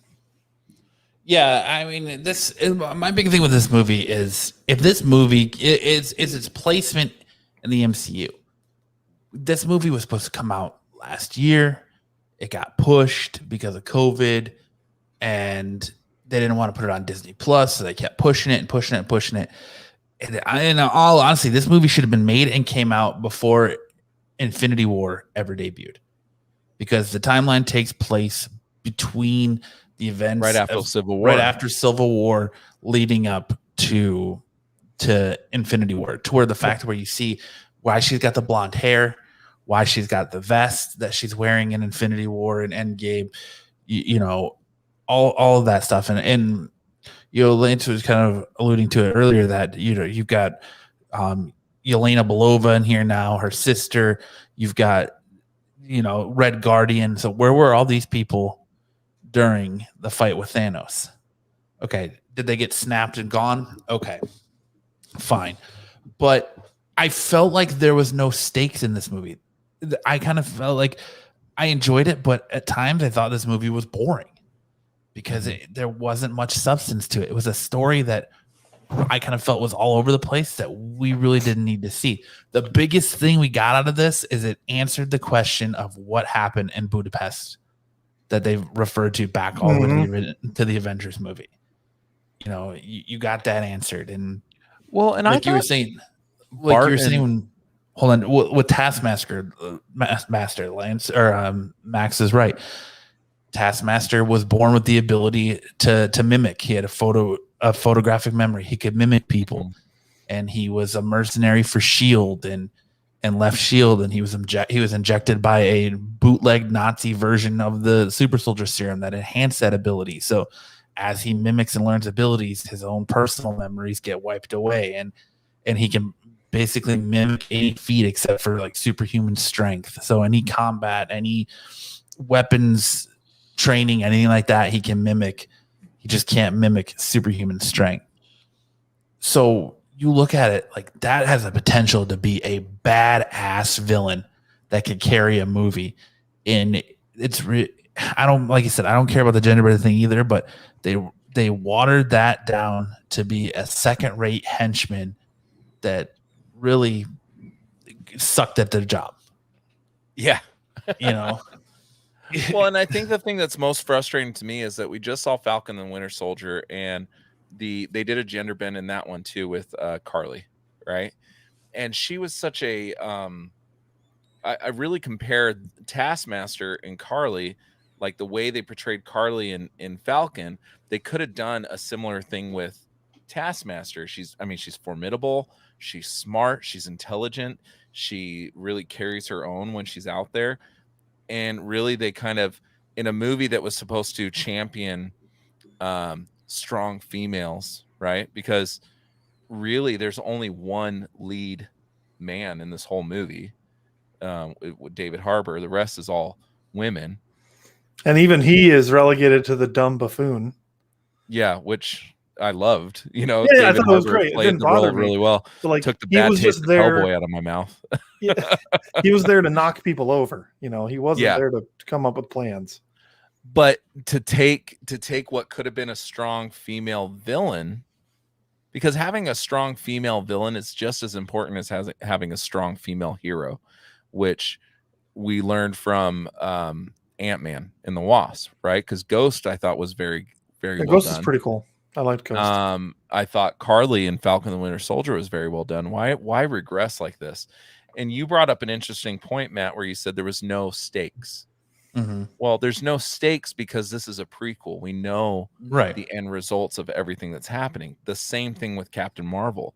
We know Captain Marvel is not going to come into any real peril in that movie. We know she's going to be more powerful by the end of the movie because we know that she is the one that's supposed to defeat Thanos, right? Because they leaked that early that Captain Marvel was introduced because none of the other, besides Scarlet Witch, maybe they needed her to defeat Thanos. So that's why they made her movie a prequel. There was no real stakes in that movie. The prequel idea, they need to get rid of the prequel idea. It needs to be a continuous story, unless they're doing something that's not directly affecting the storyline, and that character is going to be like She-Hulk. We have not heard about She-Hulk prior to this. We haven't heard about her having any real effect into the movies as a whole. It's just a new character. If they want to do a prequel that way, and then eventually in the future it kind of leads into something, that makes more sense. But we already know Black Widow's story. All this did was just kind of clear some fogginess of like Budapest and kind of passing the mantle to Florence Pugh. This should have come out. Well, you're absolutely right. It should have come out before Infinity War. Yeah, it would have been ideal. And speaking of Budapest, I was a little bummed, and maybe there was an announcement for Marvel about this ahead of time, but pretty much every Marvel movie for the last many years has had two heroes in it, even though you'll have, Captain America was his movie, Winter Soldier, I mean, but you had Scarlett Johansson, but Black Widow as basically like the second main character in that as the hero. And this wasn't like that. There wasn't another Avenger in it. And so I was a little bummed that we didn't get a better flashback to Budapest and actually see Hawkeye. I thought that would have been really cool to actually see the two of them and what they did during that mission. That was a little bit of a bummer. Not like I didn't enjoy it, but when I heard that they were doing a Black Widow prequel, I was like, can we just do Budapest? I want to see that. Just give us a whole movie about that mission. And even that turned out to be super underwhelming. Yeah, that did. Like they made it to be this like huge event, and it's like all it was her initiation into S.H.I.E.L.D., right? It was her basically turning on the widows and selling them out to S.H.I.E.L.D. Yeah, it's her defection to S.H.I.E.L.D. is pretty much what it was. And they were trying to kill the leader of the Red Room, but it's almost as if they said, "Okay, we don't want it. We want Scarlett Johansson, Black Widow, to be just as large." And just as pivotal to the MCU story as all the male heroes, right? So in order to not take any light away from Black Widow, we're not going to have any of the men from the MCU appear, right? And to the point where they only have one male lead, and he's reduced to, one-liners and kind of a buffoon a little bit, He really doesn't have any starring like solo scenes in this whole movie. I mean, he's always just kind of like digressed. What you talking about? He's arm wrestles those guys and tells stories about how he fought Captain America. That could have never happened because Captain America was frozen in ice. Yeah. During all this time, but that's the same way with Florence Pugh though. Like, I think she steals this movie, but yeah, she's badass and she has a lot of action scenes, but she's kind of there for comedic relief, and it kind of the same. A lot way of her lines are hilarious. David Harbour, you poser. They're both character relief, and it's just like it's like, to give it. It's like almost like when they read through, they're like, man, this is a little too boring and bland. We need to kick it up a little bit, and that's why they added the comedic stuff to it. But it just to me, it felt like this is something that this movie should have been released a year ago on Disney Plus. It shouldn't have been pushed, because they should have turned this into a TV show. Well, that too, like but even Hawkeye, even after the after credit scene, it leads in. This is our first after credit scene that leads into a TV show. Mm-hmm. Yeah, it's Hawkeye, right? She's going to be in Hawkeye. That's what they're trying to do. Yeah, she's going to be in Hawkeye. But you see, the thing is so because this movie kept getting pushed, those after credit scenes were done out of order. So the one that takes place in Falcon Winter Soldier, where Julia Louis-Dreyfus's character, Countess Valentina de Fontaine, shows up and offers, John the mantle of the U.S. agent, and that was she was actually supposed to see her first in Black Widow, and then that was the second time you were supposed to see her, but they flopped the after credits because this movie kept getting pushed. So, obviously she's putting together she's putting together the Dark Avengers, the Secret Avengers. There's something going on behind the scenes that she's doing, and you're leading it up into Hawkeye. So you're kind of like questioning, well, why is this going into Hawkeye? And it's just and I think that could have helped Falcon and Winter Soldier, actually, because I think anyone that watched Falcon and Winter Soldier got a creepy vibe from her that she's not a good guy. Mm-hmm. But if you had seen Black Widow in the after credits scene where she's trying to get Elena to kill Hawkeye, you would know, okay, she's not a good person. It's clear. She has ulterior motives. Yes. And then you see her in Falcon and Winter Soldier after that. You're like, okay, that's the chick that's trying to kill Clint. I don't like her already. And it gives you more insight into the character that you didn't have in Falcon and Winter Soldier. So that is a little bit of a bummer. Is it story killing? No, but it is disappointing. And I do agree with you that they could release this on Disney Plus. Obviously, it was for money reasons. That's why they didn't do it. But in some ways, make their money. Well, yeah. But in some ways, I wish they would have, because while it wasn't like a top tier Marvel movie, I did enjoy it. And can you imagine during the pandemic, let's say last July, when we were right in the midst of it, had they released this on Disney Plus, how excited people would have been. That would have been pretty cool to get a Marvel movie in the middle of everything. So it could have actually brought a lot of joy and happiness to people, and the movie probably would have been talked about a lot more positively. Not that I'm seeing it get a lot of hate, because it's not bad, but we're kind of crapping on it in some ways that maybe we wouldn't have had it been Disney Plus last July, because we would have just been excited to have it. Well, look at the love WandaVision and Falcon got, so it could have gotten similar love, by coming out on Disney Plus. And on Grizzle Geek, Mike and Doug, I'm drawing a blank now. Mike and Doug were talking about this movie, and they were saying that maybe his Red Guardian's thoughts or memories of fighting Captain America were implanted, because later on he asks Natasha about, did Cap say anything about me? Has he mentioned me? So it's like that's true. Those memories are really there. So, and they talk a lot about mind control and things like that. So that's possible too. And I think there's some layers here that you can pull back on this movie on second and even third viewings. But I think as far as a Marvel movie goes, and especially that big return to the theater, this is that big movie that theaters are banking on to reinvigorate them and keep them going and pull them out of the COVID debacle. And like I said, theaters here are going full capacity now for this movie. And it's not there. It's a middle of the road Marvel movie, which at the end of the day isn't that bad, because it's still probably going to break box office numbers, but Yeah. it's a middle, as far as Marvel standards go, it's a middle of the road Marvel movie that I think would have been and performed much better at a different, if it was released pre Infinity War. So that way it lines up instead of going backwards and being like, well, this character's dead, so we have no reason to care about her anymore. They really set up no reason to care about her moving forward.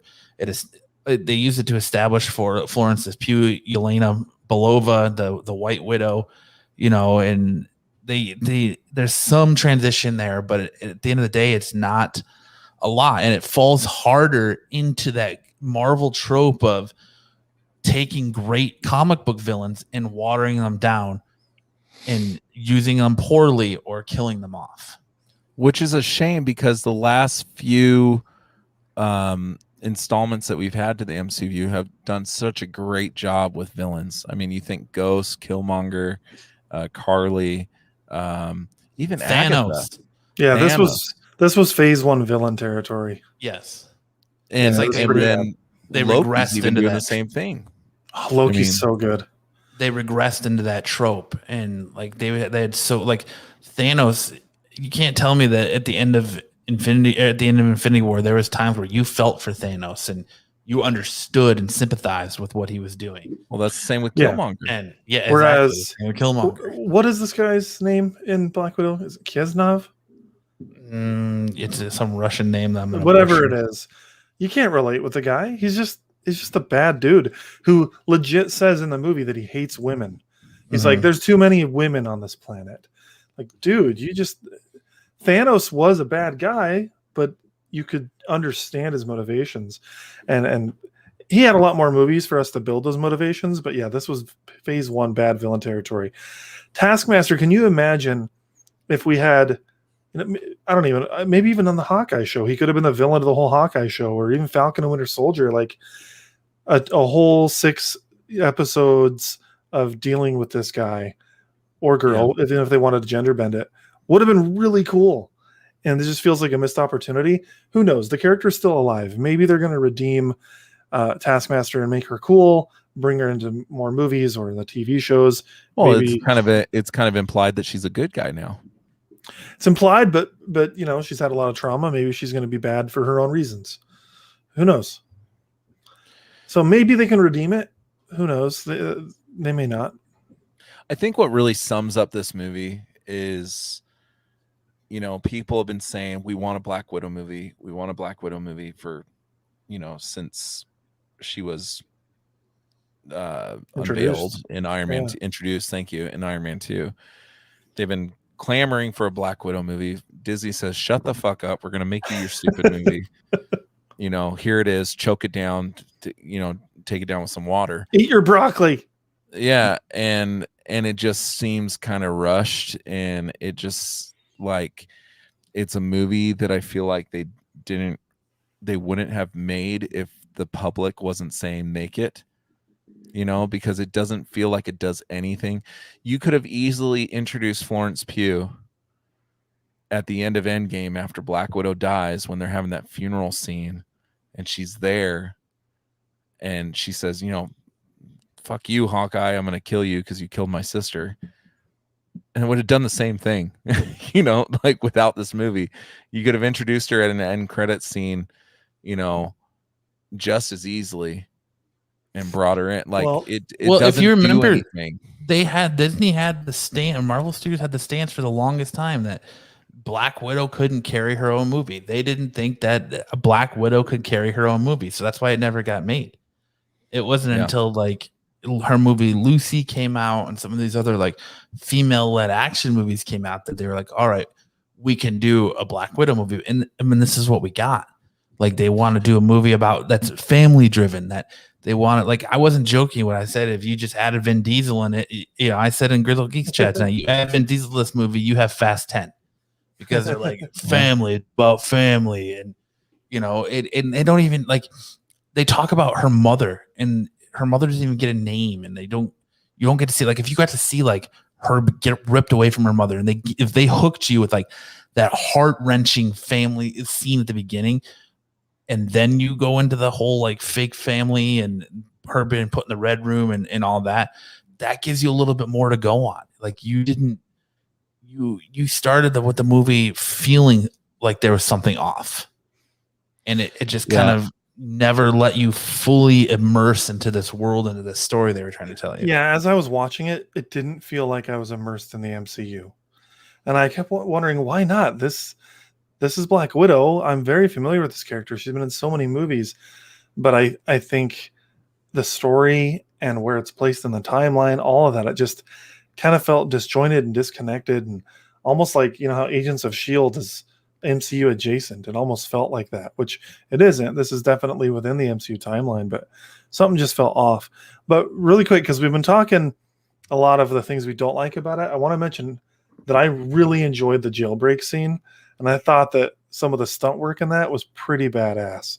Like Natasha jumping out of the the helicopter and getting down there and doing her pose, which was also a hilarious moment for Elena. I don't know. I thought that was a really cool moment, and I just wanted to. I didn't want to finish our review without mentioning that I thought that was pretty cool. Well, I on thought both of my watches. when they were bringing things out of the sky, like when they were crashing everything out of the sky, it's like I thought all that stuff was cool. When she's like flying through the air to attach the parachute to Elena, and you know, everything that's going on in there, I thought that was really well done too. I liked the movie. Like I said, I gave it a 7.5 out of 10. It was a fine Marvel movie. It was fine for what it was, but you're going into it knowing that she's dead. There's no big like groundbreaking thing that it can change about the Marvel Cinematic Universe up to this point. It fits in its little lane and it stays there. And I think that's just kind of what it's going to a Marvel movie for the sake to go to a Marvel movie. You're not going to get anything that's groundbreaking or game changing or like earth shattering, because it's already got its own little slot that it has to fit into. The only thing you got from this movie is it's introducing two characters that we're most likely going to see again, in Red Guardian and White Widow. I mean, that's really all it is. I mean, everybody else, like O.T. Fagbennel, who's from Handmaid's Tale. Mm-hmm. I don't even know. Like, is he going to be in future? Like, what was his? I hope so. Like what really disappointed me about this movie is from the beginning, with the theme song that they chose, the Smells Like Teen Spirit cover. I love that cover. By the way, I like that too. Yeah, it's haunting. I got major James Bond feels, right? Mm-hmm. Like the same kind of intro, and I was like, oh, this is going to be like an espionage movie. This is going to be like a James Bond super secret spy type movie. It's not that. It's not that kind of movie. Like they tried to make it that kind of movie. Some elements, it wasn't that. Mike from Grizzle Geek said this movie had one job: to make you like the new Black Widow. Job accomplished. And I do. But I liked Florence Pugh. When they announced Florence Pugh, I said, oh, that's genius. This girl should have been in a Marvel movie when it started. That's how talented she is. I mean, if you've seen Fighting with My Family, and she's in several other things, and I'm just completely drawing a blank right now. Little Women. She gives stunning performances each and every time. Like Fighting with My Family would not be a good movie if she wasn't in it. And so I knew that she was going to be great. But I told my wife after a movie, I said, you know, still the best Black Widow movie is Red Sparrow. Like this Red Sparrow did the black, like, and I know it's not Black Widow, so I'm speaking facetiously, but Red Sparrow did a better Black Widow origin story than Black Widow. And the only thing you got out of this, the only thing that in 5 years, when I'm recalling my favorite Marvel moments, is the fact that it introduced Red Guardian and White Widow. That's it. I don't think I'll be able to recall the plot points in this movie 5 years from now. Like Iron Man 2, I could watch tomorrow and be like, oh, I forgot that happened. Oh, I forgot that happened. Oh, I forgot. Same kind of thing. Like it's not like Endgame where you could say, oh, then this happened, then this happened, then this. You can recite the whole plot of the movie. I'm gonna forget this in 5 years. Just like Captain Marvel. I'll forget this, and by the time Shang-Chi comes out, it's like I said, it's not an important movie in the timeline, other than it introduces Florence Pugh. Right. I think she's going to be better to watch in Hawkeye later this year than even this movie. And I really hope that it's not just like a one episode, like she comes in, Clint's like, no, she was my best friend. Like I wanted it to be me. And she sacrificed herself. And she's like, oh, okay. And then we don't see her again. Like, I hope that it's not like, they're going to fight 15-minute thing. Yeah. Well, I'm just saying, I hope it's not a one episode thing. Like, I hope that is the story, is that Clint is being hunted by her, has to, train Kate Bishop, because we know that's happening. I hope she gets her due diligence, because I don't feel like it was done in this movie. Well, the other thing is how do you carry on her humor? They're gonna go on with the Matt Fraction Hawkeye story where he's deaf, and that's why you're getting these other characters in there that are deaf, like Echo and stuff like that, and that's why he's training Kate Bishop. I would like to see it where she shows up at the beginning of it, takes her shot at him, and she's the reason he becomes deaf. Yeah. She takes her shot and misses, because he is Clint. He is as good as her sister. She takes her shot and misses, but leaves him impaired, to where he has to kind of train his replacement, or whatever it is. But you're going to see more of her moving forward, because she's going to be in Avengers movies.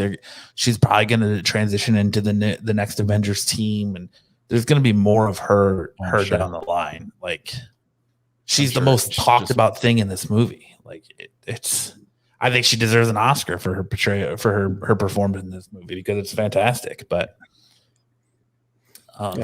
she's just phenomenal. I've been in love with her for some time, and if you haven't, like, Fighting with My Family, if you haven't given that movie a chance, because I know many people that haven't, because it is a wrestling movie, and most people see wrestling as kind of hokey.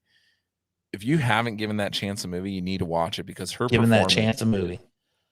If you haven't given that movie a chance, if you haven't given that chance a movie, if you haven't given that movie a chance, you need to, because I reviewed it streaming now on Paramount Plus. I reviewed it on Couch Crunchers. I gave that movie a 4 out of 5. I loved it so much. So, I mean, you need to watch that movie, because she's just phenomenal. So I'm excited. It's a far better actress than Scarlett Johansson. All right. Well, I mean, that's just the opinion of 3 talking heads on the internet. Go see Black Widow for yourself. Make your own opinions. Let us know in the conversation or comments below. Continue the conversation. Let us know what you liked, what you didn't like about the movie. Do you think we're spot on with what we're saying? We're off base. Is there something where you think we're missing that you want to bring to our attention? Let us know in the comments below, and we'll definitely reply to you there and keep the conversation going. But we are running at about 2 hours now. Do you guys want to talk Loki, or do you guys want to wait for Loki till next week once the final episode airs and we can talk about it as the series as a whole? I say we wait. Yeah, I just want to say I like it a lot. I love it. I don't like it. So there you go. Yeah, so it's going to be an interesting conversation. So tune in next week. I do want to say something. If we have any female listeners of the show, I would love to hear a female's perspective of Black Widow and what they thought, because I don't think it does female, empowerment any justice. So I'd love to get that perspective. So, well, my sister and Aaron both absolutely loved it, and my sister thought that it was the best, one of the better Marvel movies yet. But she's just getting into the Marvel spectrum, so that's not saying a lot. I take her opinion with a grain of salt. But well, many people said Captain Marvel was like this great revelation. I'm guilty. 9.8 guilty. Yeah, I know. Well, just women in general. Like, I haven't met my wife loved it. She really liked Captain Marvel. Sarah, who's a good friend of ours from Geeks Who Eat, said it was just amazing. I said, "What? Did we watch the same movie?" Like, I didn't understand it. So I'd love to see if this has the same. People that are actually like into Marvel movies love all of them. Like, I'd like to see what the female perspective of is this. There you go. Mike from Grizzle says the beginning. My wife loved it. So, but yeah, next week Loki, I guess, huh? Yep. But anything else you guys want to touch on, talk about for your first show? Not bad. Not bad job, guys. I'm good. It's our first show, man, and I loved it, man. This was great. If you haven't seen Sweet Tooth, go watch it. It was all right. I'll give it a 9.8. All right. Well, I want to thank everyone for hanging out with us tonight. Thank the chat for being interactive always. Thank you, Max Bender, Kyle, Stumbling Jedi, Grizzle Geek, Altered Reality, everyone who was in the chat. Corbin, can't forget good old Corbin. The future Mrs. Allward. Yes, my future wife for stopping by and shouting her affection for me out. That's great. But guys, this is the new Absolute Geek Podcast. It's only going to get better from here. We got great shows in the pipeline. It's going to be touch and go as we refine our format, find our new footing, and hit that gas accelerator pedal and just go. But for this week's episode of the Absolute Geek Podcast, I'm Matt. I'm Lance. I'm Max. And we'll see you guys next week where we're going to review Loki, the series in its entirety. So we'll see you next week. Same Absolute Geek time, same Absolute Geek channel. Thanks, guys. Bye.